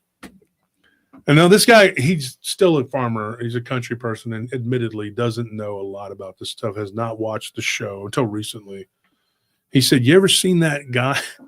I'm going to say it the way he said it. No offense. I'm not trying to make fun of country people at all because I come from the country myself. I just don't talk like that anymore. But he says, he goes, "You ever seen that guy from Egypt?" And I'm like, the Pharaoh? Like, Which one? who are we talking about here? The guy, the guy. The president, like, who are we talking about? He says, "Well, there's one of these guys that has like these big ears and he looks like a wolf." And I said, "You're talking about Anubis." He goes, yeah. And so he had never really watched or paid attention. He called him Anubis because he had read it. He's like, "I looked it up and it's called Anubis." That's right. And I said, "Well, it's Anubis." He goes, "Well, Anubis, whatever, it's whatever, And I said, tomato, whatever. I really like talking. He's a very genuine guy, and he was very honest about it. He goes, he kind of looked like him, but way, way more scary and bigger. Like his head was big, and it looked more wolf-like. I said, "Well, that's because he's a jackal-headed entity." And he goes, "Yeah, those are the wolves from Egypt." I said, "Not exactly, but they are in the same. They're a different, species, different genus. Closer to hyenas, right? No, well, they're canines. But I told him, I said, look, I said, they're more like coyotes of Egypt, you know. But Anubis is exceptional in the way that he has the backward dog legs, you know, those hawk-like legs. And he's got the upper body of a bodybuilder man, and he's got that head, and he looks menacing. And so he's like, it had really tall ears. He's like, and they weren't like out like this. They were triangular, but they were pointed up and down. He goes, and for a minute I was thinking maybe I was looking at a man wearing like a mask. He goes, and then I saw it show its teeth, and then like it kind of like did it real quick, and then it was like lifted up a hand. He said, and that is where I knew I wasn't looking at a wolf. I was looking at something different. And then it just went like this. And then it went like that to raise the window. He's like, and I was sitting there and I'm like, I am being ordered basically to open this window. And I'm like, I'm not going to do this. He goes, but this thing could have come through that window. And he's like, and the only thing stopping it was just air and opportunity. He's like, and so I screamed to holy heaven. And I goes, I lost my nerve with the bat. He goes, I was like shaking in the bat. You could hear it bouncing off of, he goes, everything was quiet for a minute. The only noise was me shaking in the bat bouncing off the hardwood floor. But my scream, I got up and I stood up. He goes, and this thing stood up like, and it was looking at me. We had these big, tall windows. Big farmhouse. And it was a big house. And he said that this thing opened its mouth and it was like you could see nothing but teeth. And he goes, and it didn't have teeth in the way that a wolf has teeth. He goes, I've studied these animals intently ever since then, paying attention. He's like, I really, really, he goes, and that's what led me to look up this, you know, recently. My wife was like, hey, I think what you described is akin to this Egyptian deity. And they looked it up. And he says, I don't watch television. I just don't. He's a farmer. He still farms. His dad doesn't. But he said, he goes, I don't know much about it. I've read it. That's why I thought it was called Anubis. And he goes, but that's what it looked like. And my wife's like, you know, she's very country too. You know, they were high school sweethearts. And he said, look, she said, look, it looks like that. Look at this, honey. And so getting in touch with me was through a friend. And he says, there's a guy that does this. And he heard me on another show. So thank you for that. But admittedly, that person doesn't really follow me religiously too much anymore. They kind of got out of the Dogman phenomenon. That's a whole nother story because something happened to them. And instead of them becoming more intrigued, it scared the crap out of them. So that's another story. So this thing, it decided to terrorize this boy.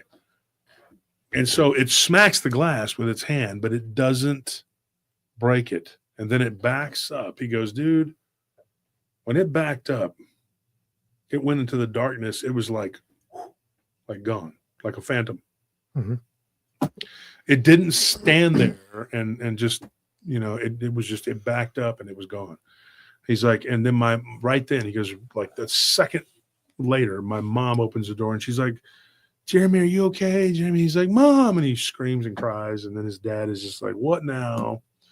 But when they started talking about it to him, his dad was like, come on, sleep with us. He's like, my dad was never one of those like, hey, come sleep in the bed with us. You know, you're scared. No, but this thing had my dad rattled because something had been told to him by the neighbors. The neighbors were not interested in telling their story or going into whatever, but they did give permission, as long as their names were left out of it. They still live out there and their descendants live out there, to John and Jeremiah to tell this tale. Jeremiah now lives in that area, but not on the same farm. His dad sold that farm. And one of the reasons was because this stuff kept happening. Admittedly, he said, dude, I thought I was crazy as a kid. He goes, but when I got older, he goes, and I was like 16, 17, I was playing football.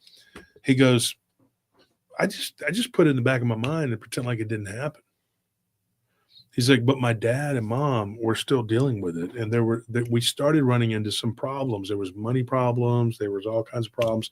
He's like, and then one night, my mother's car breaks down on this road. And this is when they started to think that maybe this was different than just this creature. There might have been more going on than just this thing. Because when his mother was trying, and she's a country person, and her dad was a mechanic who worked on tractors. So she's out there and she's changing the tire, and she hears this clip clop on the road, and she's like, "What is that?" Now she knows about this wolf-like creature, but she hasn't seen it at this point, right? She had not witnessed what Jeremiah had witnessed. Nobody saw what he saw or was seeing it. And there was some other stuff that transpired between there and this incident. So I'm jumping around a little bit. But this is what got him back into the whole, like, oh, this is still happening. She hears this clip clop noise. She's on the back passenger side tire. It's got a flat. And they had been building some houses up the road from where she was leaving. She wasn't that far out of town. And she said that those houses, there was nails and screws going down that road. And she said, yeah, people were getting flat tires, annoying. She goes, oh, I got a screw. So she had a full-size spare. She starts putting it on the car or the SUV, whatever. And then this creature comes out of the woods. And she sees it standing there. And she sees it, and it's a black wolf-like creature. The first time she'd ever laid eyes on it, and it was about 7 foot tall. That seems to be the standard. And she sees it, and it's standing there. And she goes, and it was cold, but it wasn't, too cold. It was like late November. And she said you could see its breath. It was breathing, like you could see it, like it was a physical thing. Steam coming off its head. She's like, and then I turn and I look to my right, and there at the front of my car was another creature that did not look like the first one that was staring at her from the wood line. She said this creature had hair almost like a man, like it was long, and it came down to its shoulders, and it had horns. It went straight up, but they were spirals. She's like, and it went straight up and kind of curved backwards just a little bit. She's like, and it had a weird, almost like a horse-like face. But I asked, this is her son telling me this. I said, you need to ask your mother, or, I told the dad too, you could ask your mom what this thing, what it looked, give me a better description, because it horse-like I don't know what that is. So when they went back and they asked her, they said it was more goat-like. Mm-hmm. Because they were calling it the horned horseman. They didn't know what the heck a Goatman was. Yeah. And so they said, oh, no, it's more like a Goatman. She was the only one that ever saw this thing.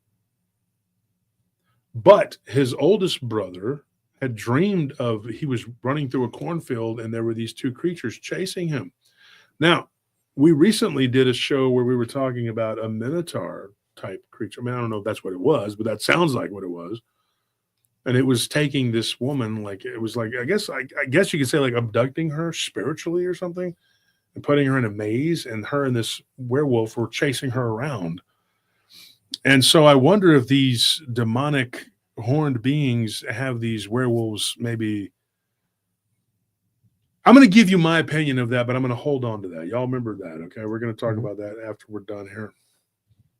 But interesting that she saw that. She goes, and I'm looking at this thing. Now, the mother, and according to Jeremiah, he's like, his mother is the toughest person in the family. And her husband said the same thing. He's like, she would go outside and scream at it and wave the Bible around and start reading from Revelations, which I don't know why she picked that. He said, but, she would read it just screaming at these things, And then they had a preacher's, not a preacher, but a preacher's apprentice that had come and taken over during a revival. And he taught them about rebuking in the name of Jesus and all this. And prior to that, they didn't know that. So this was literally a week after that revival. And she was like, she stood up and did what that preacher that substitute preacher had said, I rebuke you in the name of Christ. And this thing just turned and looked at her, and its eyes started to like vibrate, and they got red. She's like, and it was the most horrific thing she'd ever seen in her life. She goes, I nearly fainted. She goes, I wanted to lay down on the ground. She's like, but I knew there was a reason for this. And then that wolf-like creature started crossing the road, and she did not know what else to do. She had finished with the tire. She left the jack laying there. She jumped into the back seat, crawled into the front, and drove out. She's like, the lug nuts weren't even completely tightened. She's like, and then these creatures both retreated into the woods together. They were like, this is weird because like their neighbor had claimed to have seen this 8-foot tall creature with horns, very goat-like, standing next to they have a scarecrow out there, right? And it was like leaning on it. Like it was holding its arm up on it. And when they were out there to plow the field, this thing stood there. And then it went around the other side of their tractor, according to them. And it got up onto the cab and like punched the glass and was trying to grab the farmer out of his cab, of his tractor. That happened in 1995. And this dude got mauled. It got scratched. And this thing had teeth, but it had a very goat or horse-like mouth, but it had teeth.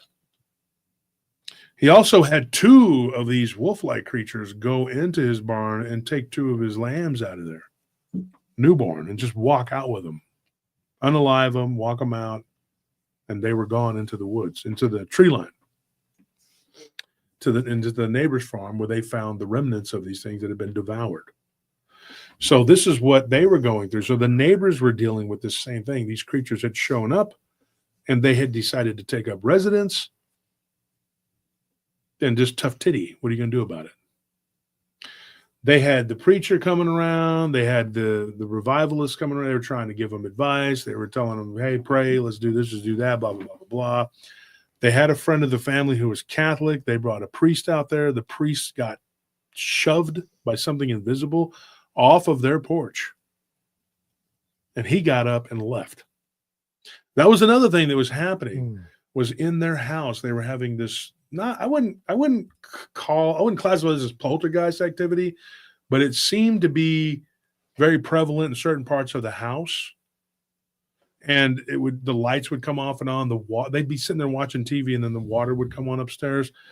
And prior to this, like there was this long, like from when his dad lived there, when he had the incident where this thing took whatever it was, this thing, whatever it was, began to try to take his animals. But this guy, he was confronting it. When he talked to his dad, which would have been Jeremiah's grandfather, he goes, you need to just let it take what it's going to take and they'll go away. And he's like, Wolf, I was very stubborn. He's like, I wasn't going to let these bastards take anything of mine. He's like, and in fact, I shot one of them. He said, I saw this black wolf-like thing going up underneath one of our fences. He's like, and I had my cows out there. He's like, and I went out there and I shot it. He's like, I nailed it. I was like 30-06, man. I nailed it, like right in the neck. He goes, this thing just kind of turned. He goes, it began to kind of spin around, like spinning, like it was spinning. He goes, and then it just got its footing, and then it jumped over the fence like real. They could go under the fence or over it real quick. Did you see anything come off of it, or just nothing? Didn't describe it, and he went out to the spot, and there was no blood. And his brother was there with him, His youngest son recalls that night, and he remembers the boys all going out there. His son was at that point, he was 8 that time. He said, we went outside, and my dad was, he goes, I wasn't shooting guns, so I was about 10 or 11. He's like, but my brothers were out there, and they had their guns. He goes, and everybody had a gun. I mean, we were out there. This goat-like creature, Jeremiah was like, forking hay. I don't know what people know what that is, but that's to feed the animals. You got stable animals, and you got animals that roam and they range. There's a difference, folks. I don't want to get into the whole semantics of a ranch, but yeah, if you know, you know. Mm-hmm. So he had some of the stable animals, a couple of horses, and they were throwing the hay. He goes, and he was griping because his middle brother, as he claimed, was slacking because he was playing baseball and he was doing really good. His brother ended up going to college playing baseball. Oh, good. For Nebraska. But anyway, his brother was doing really good, and he goes, me and the older brother had to basically, he was complaining that they were taking on all the chores because the middle brother was doing really well. So he was like, hey, well, I'm going to go to your brother's baseball game, work the hay, do the blah, blah, blah, feed the pigs. Handle my lightweight. Yeah, deal with the chicken eggs, blah, blah, blah, blah, blah. And he's like, and I was over there screaming earlier. I had a snake in the pen at the coop with the chickens. I had to get rid of it. He's like, and it was, I'm over here doing all these things, and now I'm over here dealing with the hay, feeding the animals, and I'm complaining. And I'm like, man, hate my dad. He said, no sooner had I said that, he said, something said, do you? When he heard that, he turns around he's looking like, what? Like, what was that? And he goes, it scared the crap out of me. He goes, I'm standing with a pitchfork, and I'm like, I'm armed with a pitchfork. And he's like, the rifles, the shotguns, they're all at the house. And we had a little hangar type thing where there were some there too, where we kept the tractors and supplies and stuff like the four-wheelers. And he's like, I'm armed. And this thing says, no, you're not. He goes, and then I see it. Well, first he said, show yourself. He goes, and then I see it. It comes around the side of the door. It came out of the shadow. He's like, and it was this, it just looked like a black man, like a man. He's like, not like an African-American man, but like a black person that had Caucasian features. It had long hair, and he was black-skinned, and it had really white eyes. And he steps out, and he was like, he's like, and he goes, I was terrified. He's like, but this thing gave me this calm. It just it kind of calmed me down. He kind of moved its hand, and he's like, he's like, you do all the work, and they mistreat you. You're the youngest. Do you think that's fair? And he looks at this guy, and he goes, who are you? He goes, the idea of the devil was kind of like a red guy, pitchfork, whatever. He's like, he should be holding the pitchfork, not me. He should have a tail, horns, and he should look like the devil. This isn't the devil. This is just a really weird guy. And he goes, and at one point he goes, I thought maybe he was an alien. I didn't know what he was. And I said, what are you? He goes, are you an alien? He goes, somewhat. And he goes, this thing talked to me. He goes, when I was a kid, I had a vivid imagination. He goes, but I wasn't imagining this. He's like, and he took the pitch for, he had it he was going to protect himself. And this entity said, put that down before you get hurt. And he says, okay. And he just kind of did. And then he says, have a seat. And there's hay bales there. And he sits down, and he goes up to him, and he goes, I can give you something that no one else can. He's like, you've already met one of my friends. He was in your window one night. And he was like, that thing, that monster, that beast. He goes, well, you call it a beast. He's like, he's a person just like you, but he can do some amazing things. And he goes, at this point, this alien demon, whatever it was trying to offer me something. And he goes, I don't want that. I don't want to look like that. He says, well, you don't have to look like that. He says, you can look like whatever you want. I can make you whatever you want. And I can make you have whatever you want. He goes, and in fact, you can tell your parents what to do. You can tell your brothers what to do. You will be the boss. He's like, is there something that you want, that you've been wanting? And he's thought about it. And he was like, well, I've been wanting a go-kart. And he's like, done. And he said, I told him, he goes, I'm a kid. I can't imagine a whole lot of money. But I was like, how am I going to pay for it? He goes, with money. And he's like, how do I get money? He goes, through me. I'll make your parents rich. I'll take care of their money problems. You know how they're fighting over the money? He's like, I can fix that. I can do all these things. He's like, just say yes. And he goes, what happens if I say no? He says, you don't want to know what happens to you and your family if you say no. This is not up for debate. It's yes or no. He said at that point, he wakes up in the barn and he's laying on the hay and his dad's like, hey, boy, it's 9 o'clock at night. You're out here goofing off. We just got back from the tournament and what are you doing? It's dark. And you're out here goofing around. And he's like, Dad, I met this being. I met this guy. I think I was dreaming. So he goes, to this day, he doesn't know if that was like a dream, but it was so vivid.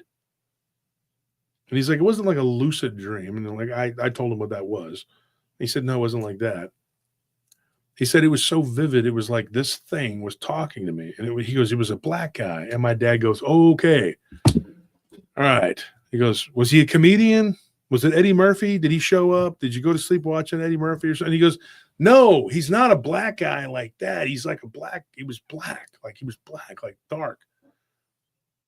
And he's like, and his dad started making jokes. He goes, yeah, okay. All right. Well, you know what? No more watching, whatever, the Fresh Prince or whatever before you go to bed. He goes, this is ridiculous. He goes, this is the stupidest thing I've ever heard in my life. He said, and he goes, it was hell. It was scary as heck. He goes, and it was hell because my dad didn't believe me. He thought, this is stupid. What are you doing? He goes, so then they go inside and they eat dinner. His dad had brought some burgers or whatever from town. And he goes, and he's eating and he's not really eating. He's just kind of playing around and is not even in his dad's like, why are you not eating? No, I don't think it was that they were rare sailing nemesis. I think he's trying to say that he didn't believe that a black guy would just show up in their barn. Like that was the point, And so he said, he goes, my dad was just like, this is ridiculous. You're just making up stupid, silly stories just to get out of work. And then you fell asleep. And back then, he had like the Game Boy or whatever. So he goes into his room. He goes, no Nintendo, no Game Boy, none of this crap. I'm not letting, there's no VCR, you're not watching, because back then we watched videotapes. I know, long ago, in the before time, right? And he goes in there and he takes everything from him. And you're grounded. He's like, every night it's something else, something stupid. You're seeing things. He's like, I know there's something weird going on out here. Your mom has seen some things. At that point, she hadn't seen the goat looking thing. But he said, but enough is enough. He said that night after he got grounded, when he went to sleep, this creature came to him. He says creature because he saw a man come out of the cornfield that was tall. We talked about that last night on Random Files. Tall, and he had a big grin on his face, a big smile. And he comes and he goes, rap, rap on the window. He's like, and I'm sitting there by the window reading a book, which I know was a dream because I don't read. He goes, that kid, as a kid, he goes, his dad said the same thing. His dad said he didn't read. He read comic books. That was it. He was head was up his ass all the time. This was what his dad said. Okay. At least he thought. He opens the curtain and this tall man leans in and he says, hi, big fake smile on his face, and says, have you thought about what I said? He's like, because it's really a no-brainer, kid. You either do it or you don't. He's like, I need young people like you. He's like, what do I get out of it in return? Or what I get out of it in return when he asked him. He says, you bring your friends to me. And then they do the same thing you do. And eventually there'll be a whole lot of you. He's like, and then you'll have the control. You'll have control of your town right there. That's, several miles from here where you where you call home, your hometown. You'll run it. He's like, and whatever you want will be yours. He goes, but if you don't, then your whole family is going to be unalived. He didn't, not his words, but that's what he said. And he's like, this is a terrible thing to lay on an 8-year-old kid. He goes, and I'm still not sure. I'm not crazy. I'm a little child. I don't know what this is. And so I said, okay, mister, all right. Prove to me that you can do this. He says, this is a dream. He goes, sort of. When you wake up tomorrow, he goes, just say yes. And there'll be a go-kart there. He goes, but if you don't, there'll be something really bad waiting for you outside. He said, and at that point, he heard this voice say, "Don't do it." And he said it sounded feminine, like a woman. And he woke up and he was in his bed. And he was like throwing the covers off. And he's like, "Where is this guy? Where is this demon, this creature?" He jumps up. He grabs his bat. He's been sleeping. This is silly. But he said he was sleeping with his football helmet on because he was terrified. He's like, and I'm swinging the bat around the room. And my mom and dad come in there and they're like, "What is wrong with you? Your brother is already sleeping in the living room. You've broken the lamp. You've knocked over your Teddy Ruxpin or whatever the hell it was." He's like, "You've broken. What are you doing? Why are you doing this?" And his dad said something very hurtful. He said, "I knew he was the weak one. I can't stand this kid." And he walked out. And I asked his dad, I said, "Do you remember saying that?" He goes, "No, I don't." He goes, "But I probably did." He's like, we collectively felt like we were losing our minds. His wife wouldn't even talk to me. She said, "You're of the devil." No, she didn't do that. She just was really busy. And she said, he said, my wife, she was kind of in the background. I was talking to him, adding a little bit to it. But it brought back really bad memories. And he had to go in the other room when he retold her encounter of what happened to her, which I got the rest of it from Jeremiah. And so the dad, he was just like, "I am so sick of this crap. And it's attacking my youngest son." He goes, and inside, deep inside, he goes, "I knew that my son was in danger and that this thing was going after him." He said, "So I decided," because my wife, he goes, she's the voice of reason. He goes, "I got a bad temper." And my wife says, "Take him for a ride, take him fishing, go out to the Griffins." That's a place where they go fishing. Go out to the Griffins and go fishing, take him out there. So he does. He go for a drive. He takes his youngest son, just him and the youngest. He rarely got to do that with his dad, he said. And he said his dad was under so much stress. Like he could just tell he was just agitated, and he starts talking to his dad and they just had a good day. They had a great day. And the dad admitted that he was having problems.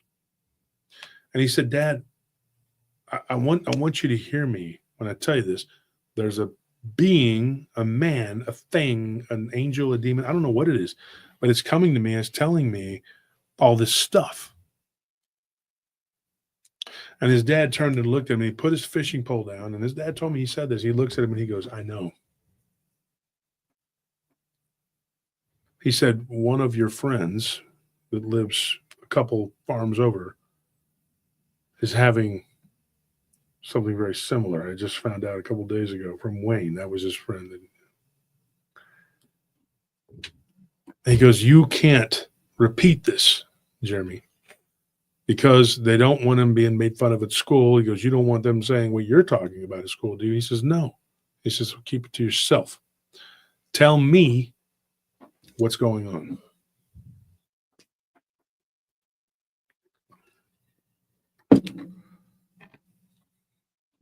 Okay, hang on. Refresh my notes here. He said, "Tell me what's going on." And so he did. He said, "Daddy," he goes, "I'm having problems because I think this thing is the devil. And it told me that I could have a go-kart." And then he rolls his eyes. He goes, "Really?"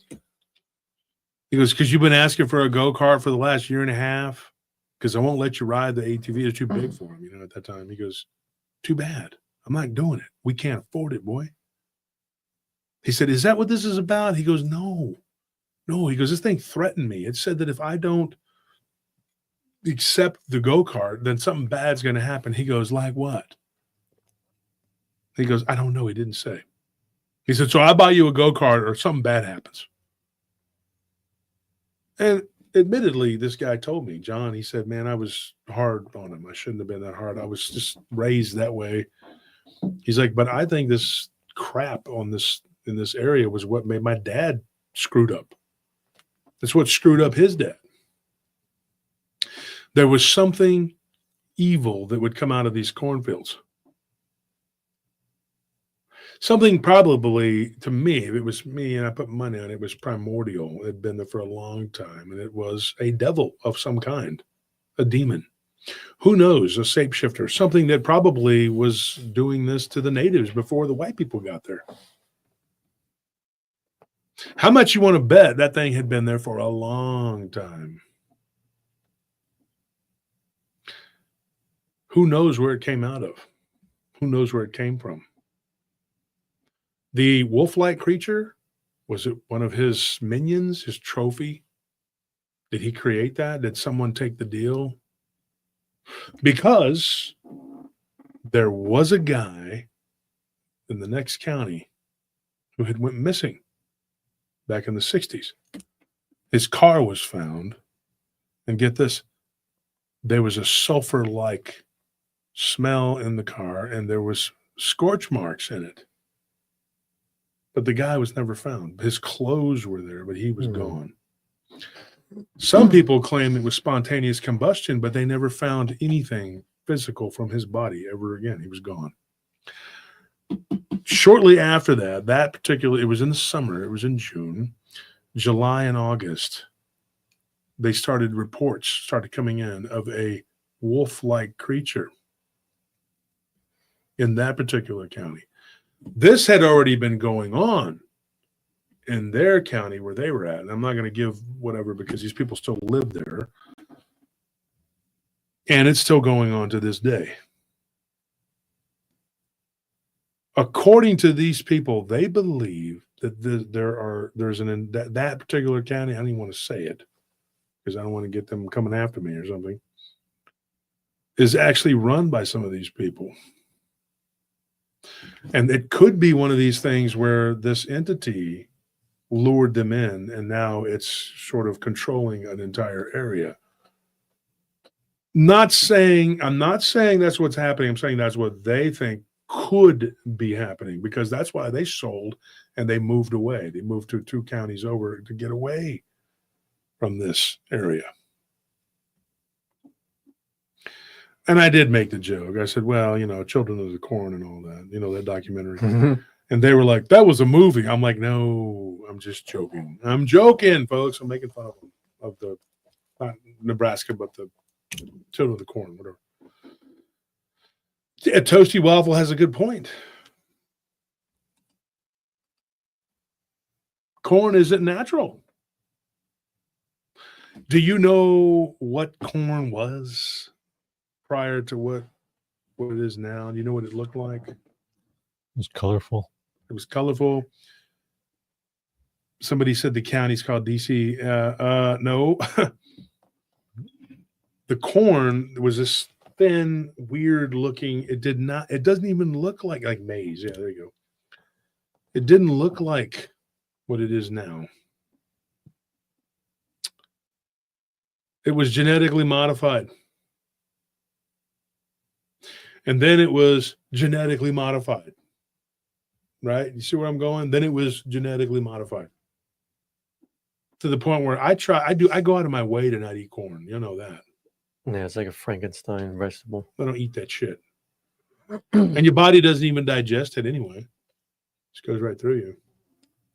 Windy eater, were there mounds in the area? And I did do some research on that, and I found out that there was one a couple miles from where this happened. But they're all over that area. And a lot of them have been leveled. And then they build, farms over them back in the 1800s. Problem with that is that mounds tend to be the home of fairies, right? Another problem. These mounds also were typically avoided by the natives for a reason. And then the really, really big ones were something akin to pyramids. So you had all this going on, and I explained that to these people. These people didn't know any of this, and I don't know how interested they were in learning the history of that. But I don't think they knew a lot of it. Exactly. So they end up with this, I guess you could say, a haunting / werewolf dogman infestation. I don't know what you would call it. I just saw something that's weird. Okay. But they ended up being absolutely inundated with this phenomena up until he was like, 12. He's like, it went on and on for like 4 more years. This stuff was going on. And then he's like, I just quit. I stopped seeing it. It would still affect my mother. He's like, but the rest of us, we wouldn't see it, whatever it was she was saying. We didn't see it. He's like, I don't know why that was. He's like, but then when my mother had the encounter when I was 16, when she saw that goat-like creature, I remembered my dream that I had forgotten. He's like, the tall man that would dress in black, and he had like the really dark black skin, like my color of my shirt. He's like, with the weird looking face. He's like, he got angry at me one time in my dream, and I remember yelling at him, and I threw a Bible across the room, and I asked him to leave, and I started praying, and I asked Jesus to get rid of him. And he told me, don't do that. They started doing like this with the finger, like, don't do that, putting that finger to the mouth like that, which some people say is Luciferian, with that little finger thing, whatever. But I don't know. But that's what it did. It was like, shut up, stop. And he was like, this thing at that time, it decided to cause a lot of problems, but it quit messing with me. And it sort of like went toward my mom. It went after my mother. Now, the day that they came back from the fishing trip, you remember how this being told them something really bad is going to happen if you don't, or you can have the go-kart. Mm-hmm. And he's like, I can make it happen. I can make your dad go and buy you one. He goes, I can make your parents rich if I wanted to. He's like, but I don't want to. I want you to do something for me. This thing was trying to groom these younger people so that they could take over this area and it could be in control. And then they replicate. That's what they do. And a lot of people don't remember these things. This is true. I've had a lot of people tell me stories that they get about their childhood. But like, I didn't remember this until I saw the Dogman. Then all these memories started coming back. I'd seen it before. So this entity, when he rebuked it, it showed itself. It turned around and did this like turnaround, and it was black, and it had this weird bluish tint to it in certain spots that looked more shiny and blue. And it had these horns. He's like, I had not told my parents what it looked like, but when my mother saw it, like it was flesh and blood, and it was right there by her car. Years later, like a decade later, right? His mother, like literally, like it was like 2012. His mother was like having a nightmare, and she screamed. He's like, and I had never heard my mother scream like that before. He's like, I was a kid, a 7-year-old kid when this started. He's like, and I was born in like 1987, whatever. He's like, by 2012, I wasn't living in the house anymore. He's like, so I went over there, and my mother was just in hysterics, and the preacher was there, and they were praying with her. And her friend, although she was Catholic, her friend was there, and they were doing the rosary. And she said that my mother was just hysterical. He's like, I asked her, I said, Mama, I grabbed her arm. He goes, and it was weird. He goes, Wolf, the minute I grabbed her arm, he's like, I had a vivid picture in my mind's eye of what happened. I could see what happened to my mother. This is after the dad had already told me what had happened. And he said, I saw that creature, and I knew what that was. I said, Mama, I've seen it. It's this devil. It's a devil. It lives in this land. It owns this land. It says it does. One of the farmers in that area found a weird little stone artifact 2 farms over that looked like a Goatman. plowed it up. Took it over there when they had a barbecue or a catfish fry. Took it over there, and he said, dude, look at this. I found this. His dad asked him, how long ago did you find this? He goes, well, he's like, it was up in the attic. He goes, and my son, my son's son, my grandson, he was playing with it. He's like, and I was over there and I was like, what is that? He goes, and I remember, he goes, we found that back in the mid-90s. They plowed it up. There's an interesting thing. You want to hear this, okay? It's something that I recorded, and I was going to play it on the random files, but I can't figure out this. It's that recording thing. Mm-hmm. And Anthony recorded me, which is smart. He asked me a question, and then he recorded me. And it's on my phone. It's a file on there. Do you want to see if you can get it off and so we can play this? Because you're going to want to hear this. Do you remember a little while back, there was a story that we were talking about I think it was a couple that went to like a fair, and there was like this long line for this guy selling corn, and they went up to him, and like everybody was just raving about this guy's corn. But like when he went up to him, the dude was just the elote dealer, in Houston, Mm-hmm. downtown Houston. Yeah. What is up with like corn and like these weird entities? What was he doing? I can't remember the whole. Well, he was like selling this corn that made them really sick, but like the way Like everybody loved Mario, it. wasn't his Yeah. name Mario? It The was one that something gave like me that. The one that gave me the story. Yeah, something like that. But like everyone loved it, but it was like you couldn't resist it, and like the way that dude looked was just weird, and like it just had like this real evil sense to him. Yeah, and corn is not we talked about it then. Mm-hmm. Corn is not a natural thing. Yeah, I wonder what corn has to do. If you guys go back, folks, and you listen to you listen to the episode that I did on Random Files last night, we talk about the grinning man and what it has to do with the serial killing here in Austin. Because somebody was chased. I got it from another podcast. I mean, this one story, but these people were chased.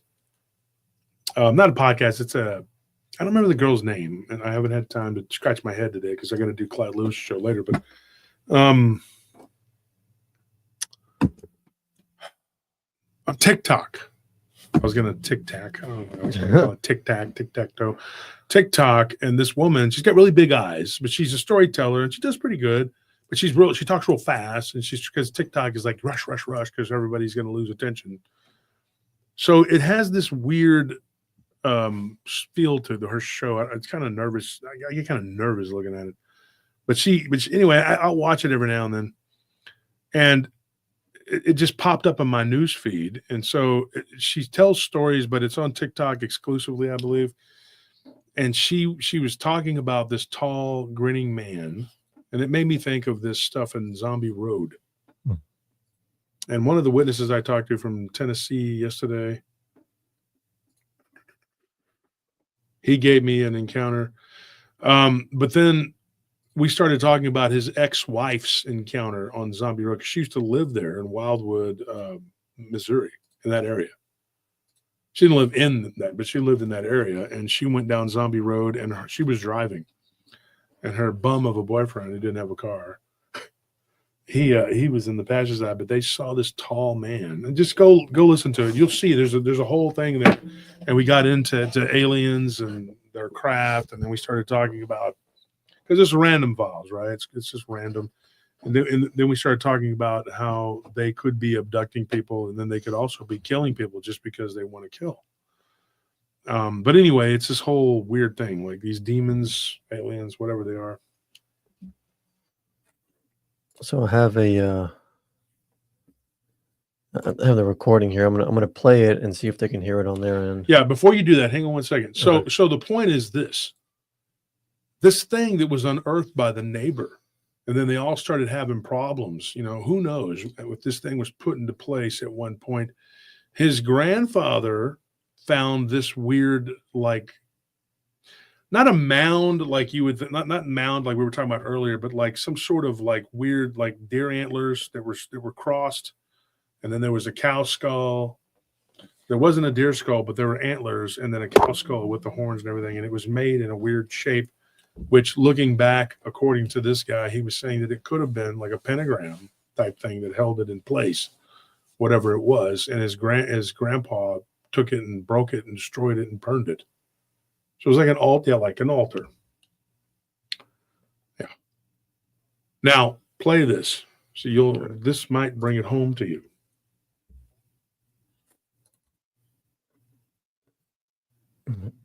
Hopefully they can hear it on their end. I'm gonna monitor How it. come some Make of these sure. talismans work against like different beings, like werewolves, vampires? Like if you have one of them, Can they see me still? Vampire can't come in, and so on and so forth. How does that work with them? Because I can't see them. Like, how do they have power? Like a talisman, or you're just talking about anything in general? Just I mean, like anything that, like something specifically that's meant to ward off like a certain thing. okay. You've heard of the Hexam heads, right? Okay. They were these stone heads that were found in the yard of some people in England. Their children found them. They were obviously Celtic or Pictish, something that goes way back. I mean, I think they try to say they were Celtic, but they don't really know. They could be more ancient than that. They're just stone. So they can speculate, whatever. But in my opinion, if that's a case right there, just take that case. That is something that I don't believe they found them and then it brought the werewolves. I think that it released them by moving them. Does that make sense? So, in other words, like you have something that works, that is actually there, and it thwarts whatever the evil is, like the evil eye. Those talismans they wear, the Kurdish talismans, and they actually supposedly do, ward off certain whatever. People will ask the question, well, how does that work if it's not of God? Here's how the thing is, like, you can build a car and make it run and function, and it's not, blessed by God, but it breaks down. Do you know why it breaks down? Because it's fallible. You know why it's fallible? Because it's made by fallible beings. It's made by humans. So anything that we have that is made by us, and whoever makes these, these originally made them, whatever, may not have actually been humans in the way that we are humans, but they're still fallible. So whoever created these beings to begin with, like God didn't make vampires and werewolves and these creatures. God's creations made these creations. So therefore they're flawed beings. You see what I'm saying? They are literally the offspring of like the fallen who were flawed. That's why they fell. Do you get what I'm saying? Yeah. Yeah. So you can make something that can control these beings, and probably the original creators may have had a control in place. Not to be funny, but like a dog whistle to control this beast. But get this, the dog whistle breaks because it's just an object created by a fallible being, right? So you move those heads, the Hexam heads, and then all these things happen. These werewolves are now free to move around and do whatever and terrorize people. So it was like literally, no matter, even if it was for 2,000 or 3,000 years, it's still just it's a temporary fix to a really bad problem. When the true and only answer is Jesus Christ. I tell you right now, I say this to everybody, that's the only way to permanently get rid of any of this stuff. It really is. You can use all these other, techniques and talismans and whatever the heck else, but there really isn't much else we can do other than turn to our Lord and Savior Jesus Christ, because he's the one that's truly going to protect you from all of this. That's my opinion, and I know everybody looks at it, well, that's from a Christian biblical standpoint. Absolutely. But that's what I believe, because I've seen it and I've heard it be told over and over and over again. And so I believe that those Hexam heads, they weren't actually there, to bring the werewolves there. I think they were like holding them in place. You see what I'm saying? Think of that story that we went over about the people in the cabin up in Saskatchewan. You remember? And the lady was, she was a Sami from Finland originally. Her family was whatever. But they were living in Saskatchewan, her and her husband. And that creature showed up after they moved that elk carcass or moose carcass, whatever, that charred bones of that moose carcass that were placed sideways under the shed. And then all this stuff started happening. Like it held whatever that was temporarily, but it didn't, it was released and it started causing problems. Think of what happened to my cousin Tim in Mount Vernon. There was something underneath that house, and he found those bones. He moved them, and then all kinds of stuff started happening. So I mean, that's how these things work. I mean, they can be in place, but ultimately they're moved, and that's it. That's the end of it. It's broke down and it's run its course. And the only reason that is able to control those beings is because those beings are a fallible, weak thing. Honestly, they are. They're like the descendants of fallen angels. Ultimately, that's what they are. And so you can do different things to thwart them or control them or stop them, but it's only going to be temporary and it's not going to last because it's being done and created by a fallible person. When really and truly, there's only one answer that's pure and divine and perfect, and that's Christ. Does that make sense? Does that answer the question? Yeah. Okay. Well,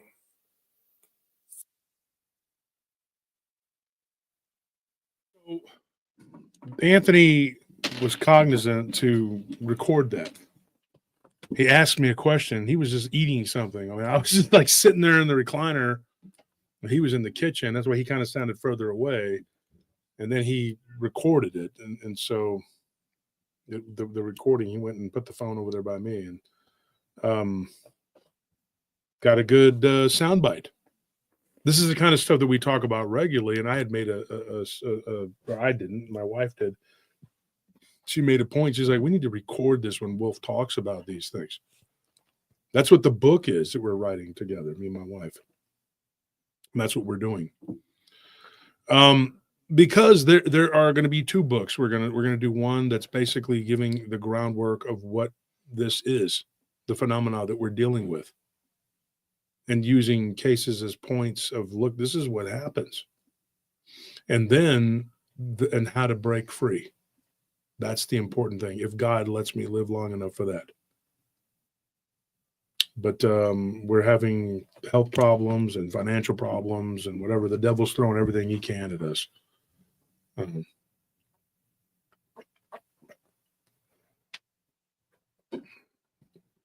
there's the guy that gave me this thing is overblown. You can't put it in. Okay.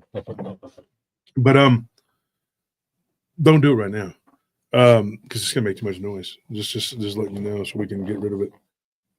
A guy gave me a donation today. It was a substantial donation, and it's going to help. It wasn't like $10,000, but he gave me a chunk of change, and I appreciate that because that really could not have come at a better time. So when you're having problems health wise, you're having problems financially, and I'll just say the guy's first name is Peter. If he wants to be. If it's okay if I say your full name, that's fine. But if not, I won't say it. But he had messaged me and asked me if he could give a donation on PayPal. And I appreciate that because that helps because we were just sitting here going over how we were going to pay certain bills and things like that. And it just seems like the devil is just punching us every which way he can. He's trying to hurt us every which way he can. And our health wise is another one. I have to get some stuff done for my health, and it just seems like it just keeps piling and piling and piling. And sometimes you start to feel hopeless. Like there's no, and the people in today's encounters, they were starting to feel that way. And he said, dude, I just kind of checked out. This is Jeremiah. He said, I just kind of checked out. I just checked out. My mother was going through all of this, and my dad was saying that he was having some issues. And I just turtled into my own little world because I didn't want to be around it anymore. He's like, and there was this other incident that happened. And this is the last notable one that we're going to talk about. He's like, but when I was 9, my brothers locked me in the barn while my parents were in town having their anniversary dinner. He's like, and they left me out there. They locked me in. And he goes, and I couldn't get out. And something was moving around in that barn. I couldn't see it, but I could hear it. And it was growling. And it was I could see the hay flying everywhere. He's like, and I passed out. Like I just fainted, I guess. He goes, I don't know if I've ever fainted in my life, but if that was fainting, that's what happened. I went unconscious. He's like, and then I wake up and my brothers are letting me out and telling me, don't tell mom and dad, that we did this to you. We'll beat you up, And sure enough, as soon as mom and dad get there, they locked me in the barn. Like he told on them and they got whooped, but they were used to getting in trouble or whatever. But his brother was just like, I'm gonna beat you up, whatever. And he's like, I don't care. I don't give a crap. He goes, I've seen the devil. What do I care about what you do to me? And this creature that he had seen that looked like the devil, as he called it, it was very devil-like. You remember when he asked him the question, he says, if you're going to do this, do what I ask and follow me and let me be your God, I guess is what he was trying to do. He goes, or something bad might happen to your parents or you or whatever. You remember that? Yep. The next day he went fishing. He said, my dad woke me up like 8 a.m. We went fishing. He goes, we came back and it was about 11 a.m.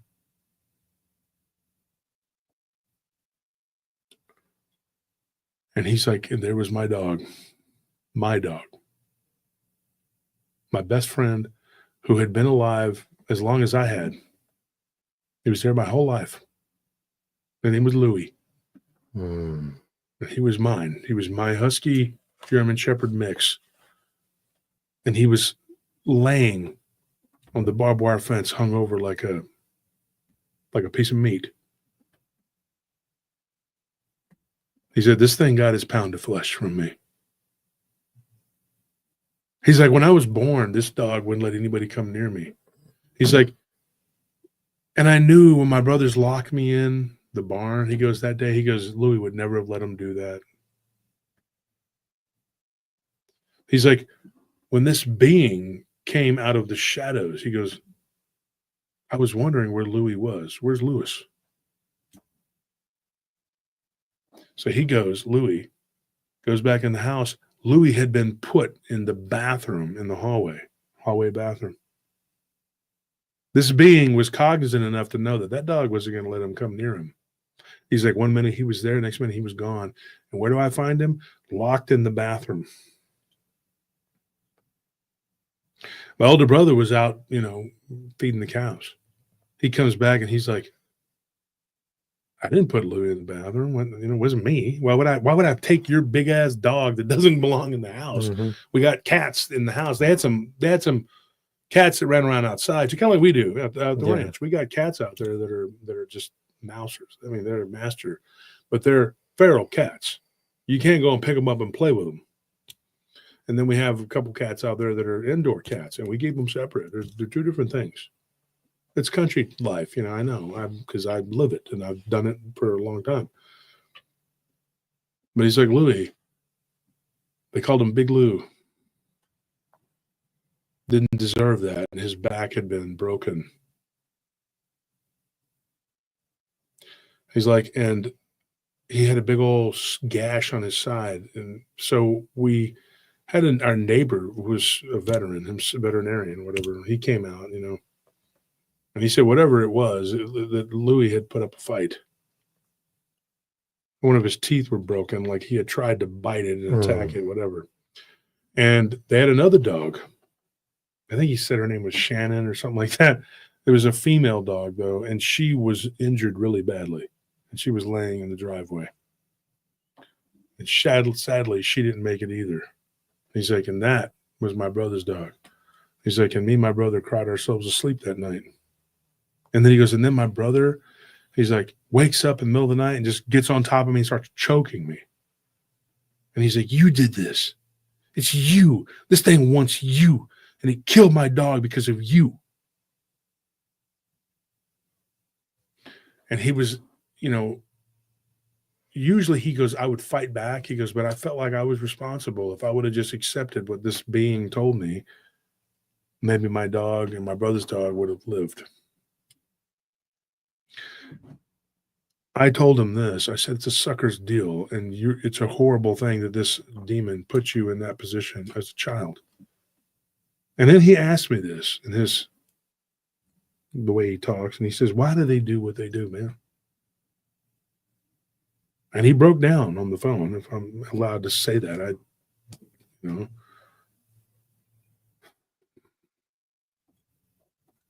I told him, I said, I don't know 100%, but they want energy. They want your energy, and they want power. Energy translates to power. Mm-hmm. And here's the thing about your pets, folks. One lady recently asked me, she goes, why do they kill our pets? I'll tell you why.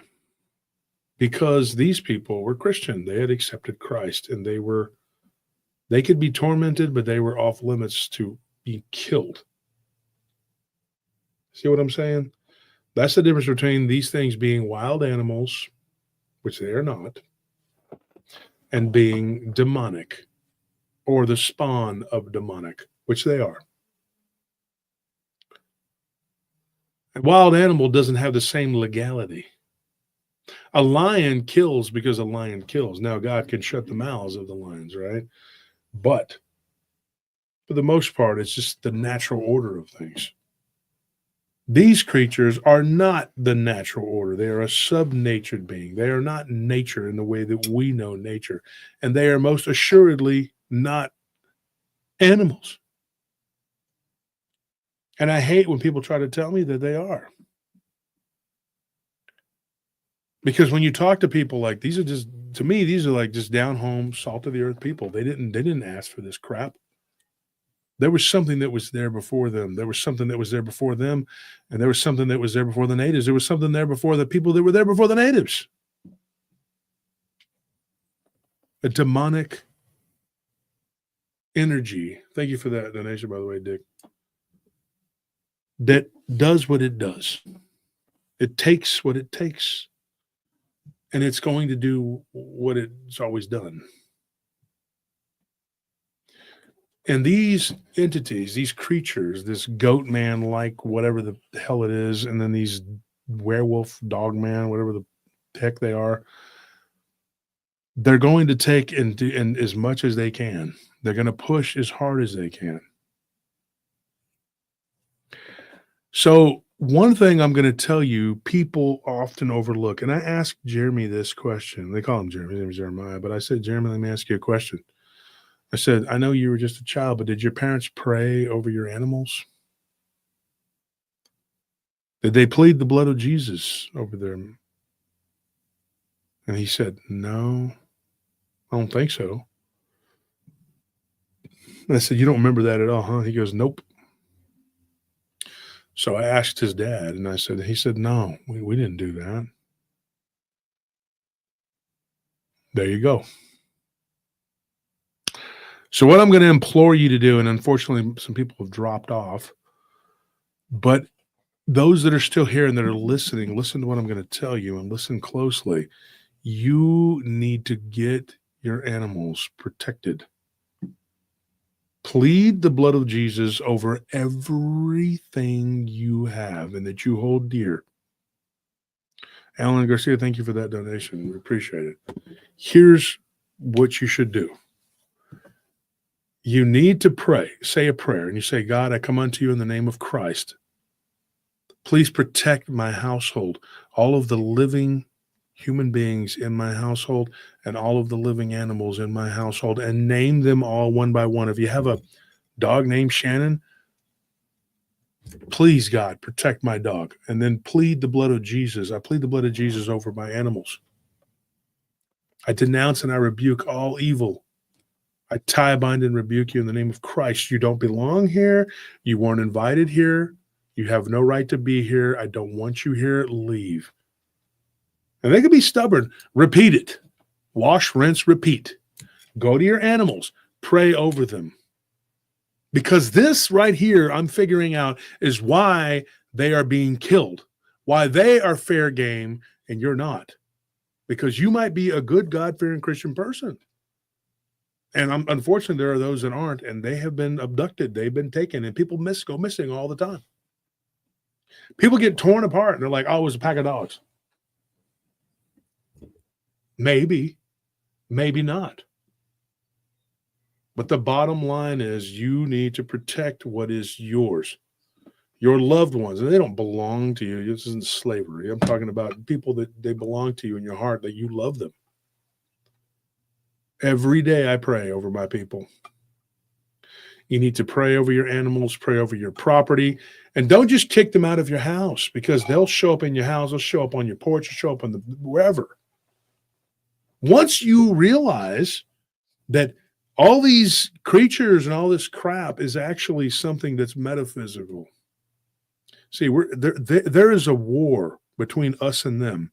And the sad thing is we are getting gangsta slapped because we don't know that we're at war. We're over here like, dummies, you know?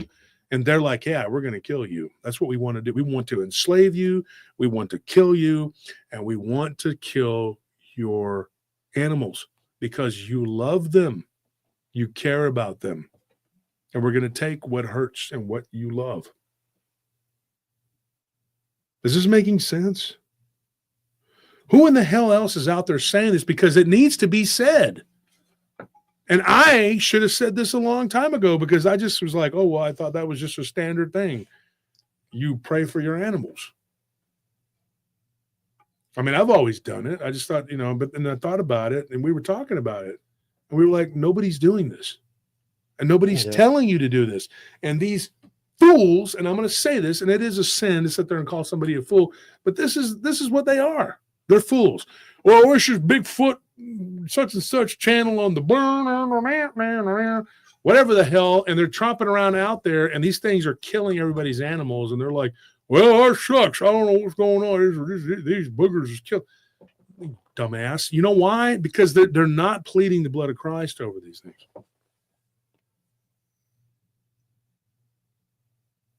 These people don't have a clue what they're dealing with. They don't know what these things are.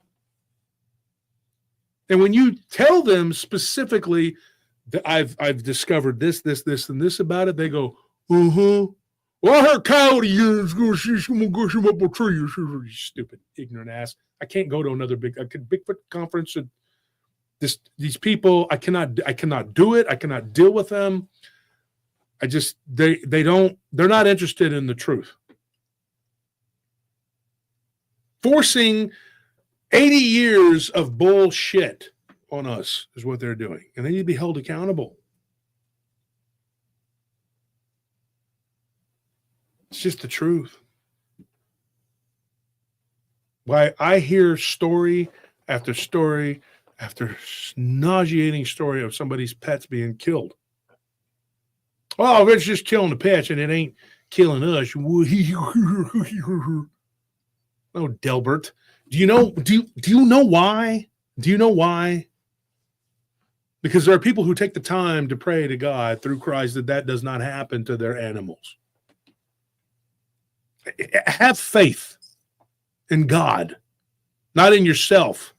And if you knew better, you wouldn't be tromping through the woods by yourself, going around trying.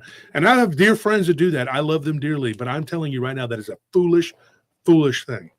You don't need to go look for them. They'll find you when they're ready. They will come right up to your house.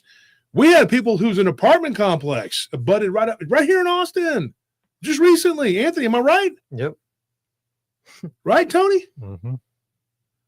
They had Bigfoot habitation right there behind their house, and their pets go missing. Why do you think? Because they killed them. One of them was chunked back onto the second floor balcony. No, Bigfoot is actually just going around saving all these pets like PETA. Yeah. And they have a whole army of homeless people helping them. Mm-hmm. The homeless people moved away. They're like, well, homeless people left. Then people started seeing this big, hairy creature.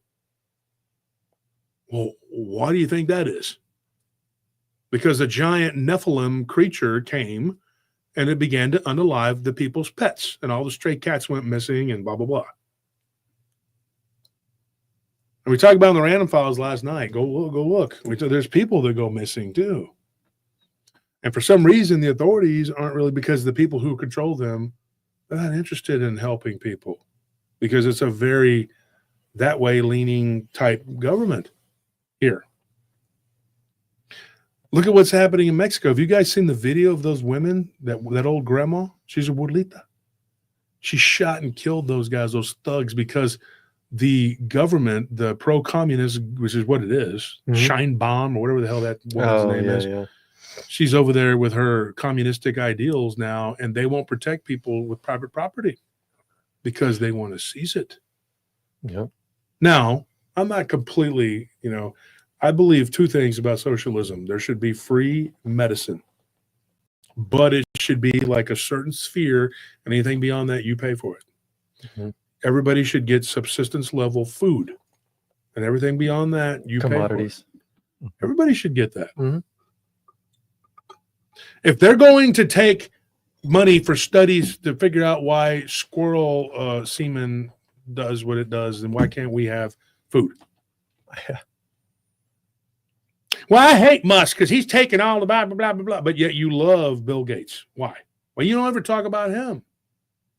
One wants to kill you. The other one's trying to stop studies about squirrel semen in Abu Dhabi.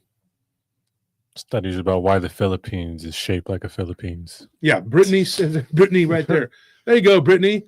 Kudos to you. Eat the bugs, nothing, and be happy. How about not? How about you take the bugs and shove them up your a-hole?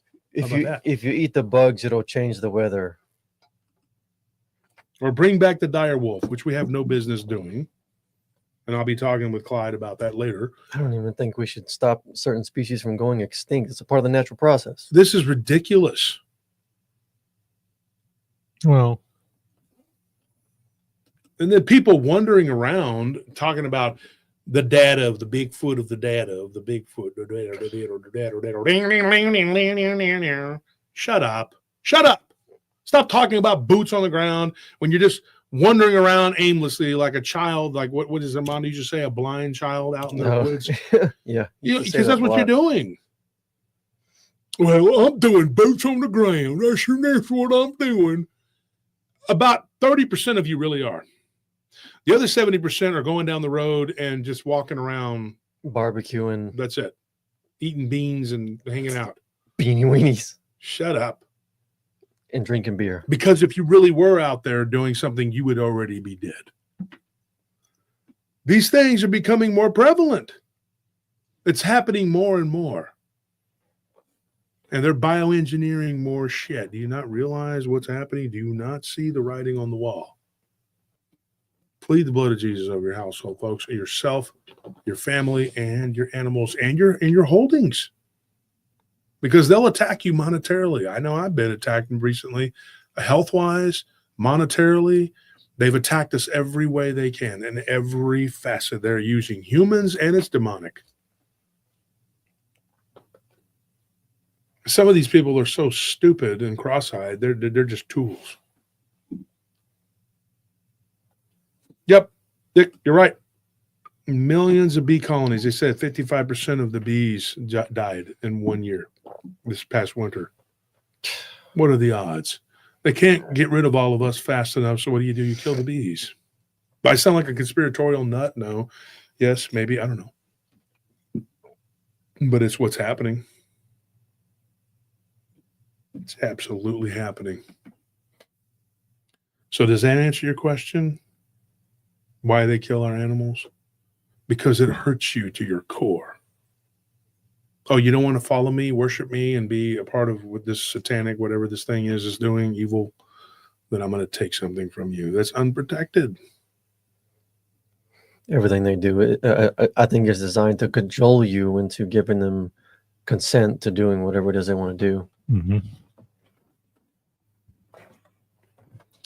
I mean, they use this prison of a body against you, and making you think that by hurting this prison, that it's going to somehow hurt you. Do you realize how insidious some of these companies are? I'm going to say something about one of them, and I'm not going to say it, but it rhymes with Isney.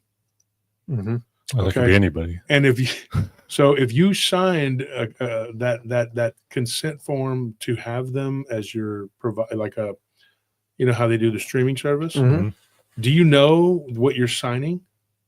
Because some people got hurt at Disney, right? I just said it. I said they got hurt at Disney, right? Mickey, we'll call it Mickey. And then it turns out that they had signed something, because whenever you sign up for the streaming service, it basically says you can't sue them. And they fall back on that. Yeah, that streaming service, it's like a clause on everything they own. So now if you go to Disney World and you get hurt, I mean, Mickey World. I mean, I guess I could say it. I mean, and it's very clever and insidious on their part, you know, right? And for some reason, the people on that side seem to love the corporations now, and they love they're all for big government. Yeah, it's a big flip flop now. It's really crazy because whatever they say holds sway in their mind. And they'll fight. There was in a group the other day, these people were like, oh, you right people just want to love to attack Disney. Why do you love them? Do you not see what they've done? Go way back and look at all the evil that are you kidding me? Do what you got to do. I don't want to get sued, but this is crazy. Tired of them destroying my childhood. Totally ridiculous. I would not, I mean, you know, and there's certain, I like The Mandalorian. I hate that they took over Star Wars and they completely wrecked it and destroyed it. Well, I mean, they destroyed everything. The main lady that took it over, that Kathleen Kennedy or whatever, that I think they fired her. They need to jail her for what she did to Star Wars. Her damn mind, went up there and just she destroyed it, dude. She did more than destroy it. I won't watch anything of theirs other than The Mandalorian. I don't care what comes out. They took Vader and they put him on the shelf until James Earl Jones passed away. I wasn't interested once they said all the books and like the years and years of work that has been put into it was made non-canon. Then I was like, I don't care anymore. Like the Yuzon Vong? Yuzon Vong. The Yuzon Vong thing was really important because that talked about how their ships were biologically. They're alive. They're alive. I mean, everything they had was alive. Everything that was there was a reason for it. And then they took Marvel and they turned it into a big pile of shit. Turned it into a sitcom. That's why I like DC more now, because Marvel turned into a big woke bunch of go woke, go bro. Even DC movies aren't. This is like there's nothing good anymore. Not so Snow White. And you know what's funny is like they think they're doing this. I know black, Hispanic, gay, Asian, whatever people, women, whatever, who aren't down with this shit. No. Because they know you're pandering and you're patronizing these people. Well, it's not. It's like you're patronizing them. It's pandering in a way where you aren't focusing on the main point. It's like what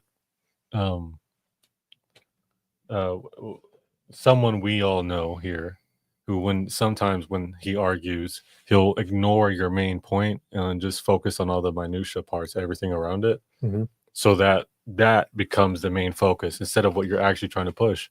And then, like, there's only so many times you can deal with that before you get annoyed, like we do.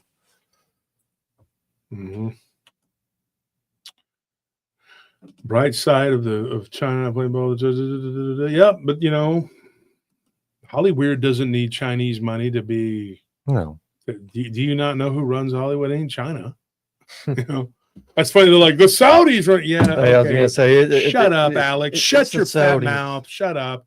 Skirt around the whole issue in a big circle. Let's not talk about what's really happening and who. It's the Turks. Yeah, it's anybody but the people who are really doing it. You know, the Prussians. And we can name names. We're not going to. We're not going to get that far into it. We aren't as important in China. We don't want to be canceled yet. It's a Bavarian conspiracy. Yeah, it's always that. It's the Mamelukes. Yeah, they don't. The Saracens. Or not, the Saracens did it. Those damn Saracens, they're dynamite. But didn't they disappear in 940? Well, they've made a resurgence since then, and they've just infiltrated every facet of our government. Yeah. The Saracens own all the real estate, the media, the bank, the Saracen family, entertainment, and education. Yeah, Akbar is just he's wild. Let me tell you. Technically, it's Frankfurt. No, the Frankfurt school. Yeah. But anyways, we're not going to get too far into all that. We don't have time today and all this conspiracy stuff. It's all good. There's a lot of stuff that could be said that we're not going to talk about here. Right? Probably should be said on Rumble. Well, Rumble is worth a shit platform if these. Yeah, they could figure it out. Could figure it out, you know. Anyways, corn, like I said, so they destroyed it. Corn, like I said, it's a very unnatural, not a good thing. It really isn't, and it's not what it is now. Is not what it once was. Mm-hmm. So, folks, this family has moved on. They're no longer out there, but you know, Jeremiah's now farming. He's the only one that does. There's not a lot of farming still going on anymore like it used to. It's too expensive. Yeah. The feed is so expensive now. Oh, my back. Oh. So, anyways, folks, thank you for tuning in. I gotta go. I got about 30 minutes. I gotta go jump on what's it called? Ground Zero. Ground Zero. Clyde Lewis. Clyde Lewis. Make sure to check it out, guys. You're not gonna want to miss it. Which, by the way, I posted the link at the top of the chat. It's pinned all the way at the top. That's going to take you to the Ground Zero website, and right there on the homepage, you just scroll down and there's like a little media player. You hit play on that, and it should play the show live, so you can listen on there. Or if you have a radio app like TuneIn, iHeartRadio, whatever, you can listen. Yeah, this is a nationally syndicated radio show that rivals Coast to Coast, and in some regions, it's outperforming Coast to Coast. Mm-hmm. But yeah, I mean, I used to listen to Coast, and I used to listen to Clyde both. He used to come on right before it, and then I'd listen to if I was working and doing posts, and I wasn't having to talk to people all night. But yeah, so Clyde Lewis, you know, yep, I'll be on tonight. He wants me to come on and talk about I guess, you know, the dire wolf and the possible connection to skinwalkers and Dogman, which we've talked before, which there is. And I told him, I was like, I could go on and on about this. You could, you know, but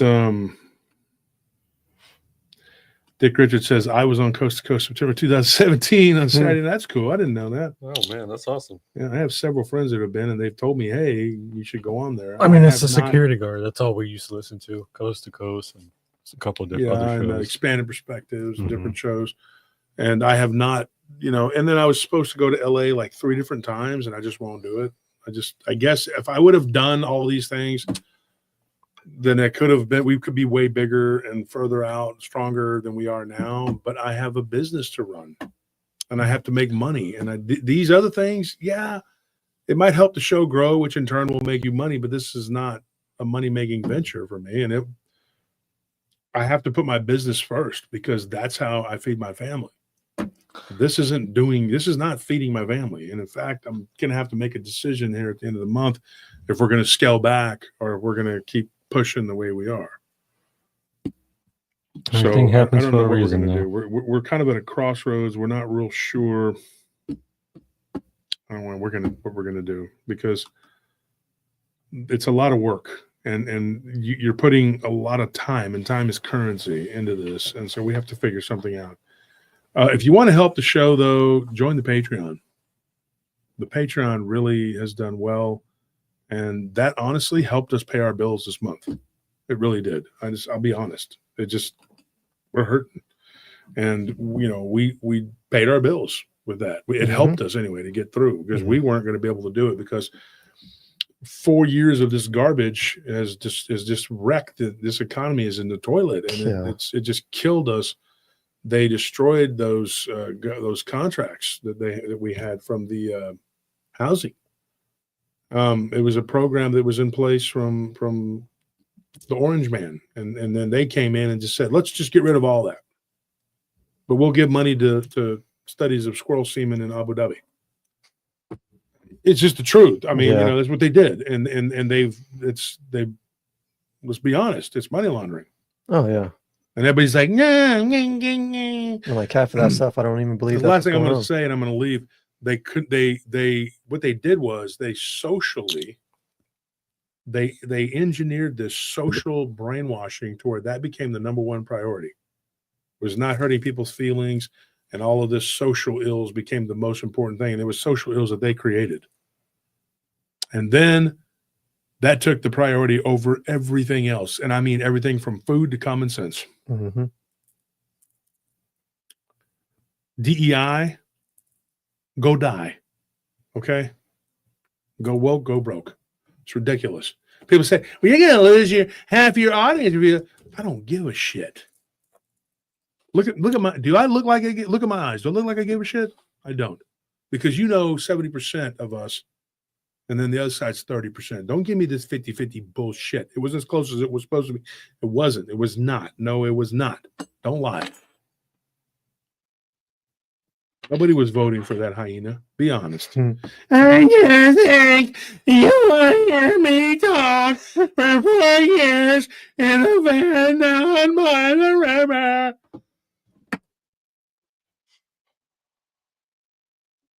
It's grates against your ears.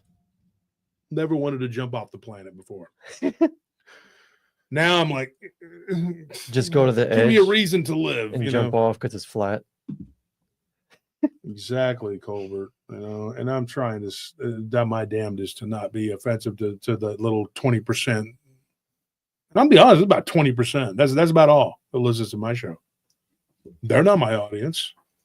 I'm not pandering to you because I don't give a shit about you because you're not my damn audience. If you don't like it, there's other shows that'll sit there and go, Bigfoot, full of shit. You can go listen to that crap. Or you can hear, was there a spooky ghost here? Oh my God, something warm is running down my leg. It's burning. I'm strangely turned on by this. Oh my God. And then they have to go to a commercial. We'll be back. And they come back and they're like, yeah, it wasn't anything. It was a cat. They leave you on a cliffhanger that never pays off, ever. Never. Or another person going, I think it was aliens. It was aliens. It was aliens. No shit. There's craft up in the air. No shit. Give me something that's, what do we got about them? Well, they're up there. What are you getting out of all that? Well, there they are. They're there. You could save a lot of time just by watching us. And there is a finger on your hand that you can, when you fold the other fingers and keep that one up, you can give it to them. And it feels really good. It feels great. Because here at PRT, we just win, baby. Like the Raiders, bro. Just win, baby. Except the Raiders ain't winning. They need to win. Come on now, guys. Let's see if the draft will do something because the Cowboys ain't going to do Or the Al Davis Raiders. They're run by a billionaire who doesn't care.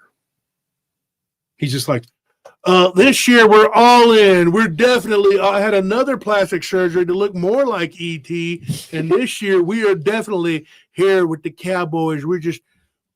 We're determined to make this year we're all in. We're not going to get blowed out in the playoffs, let me tell you. Okay? Shut up. Take off that human skin suit, you lizard. He's been old for like 30 years. He was old when I was young. Like now I'm old and he's still around. You're like, he's still going? It's amazing what billions of dollars will do. You can live forever. I was talking to my friend Eli Rothschild the other day. You're like, get the freaking off my TV. All right, guys. I gotta run. I got things I gotta do.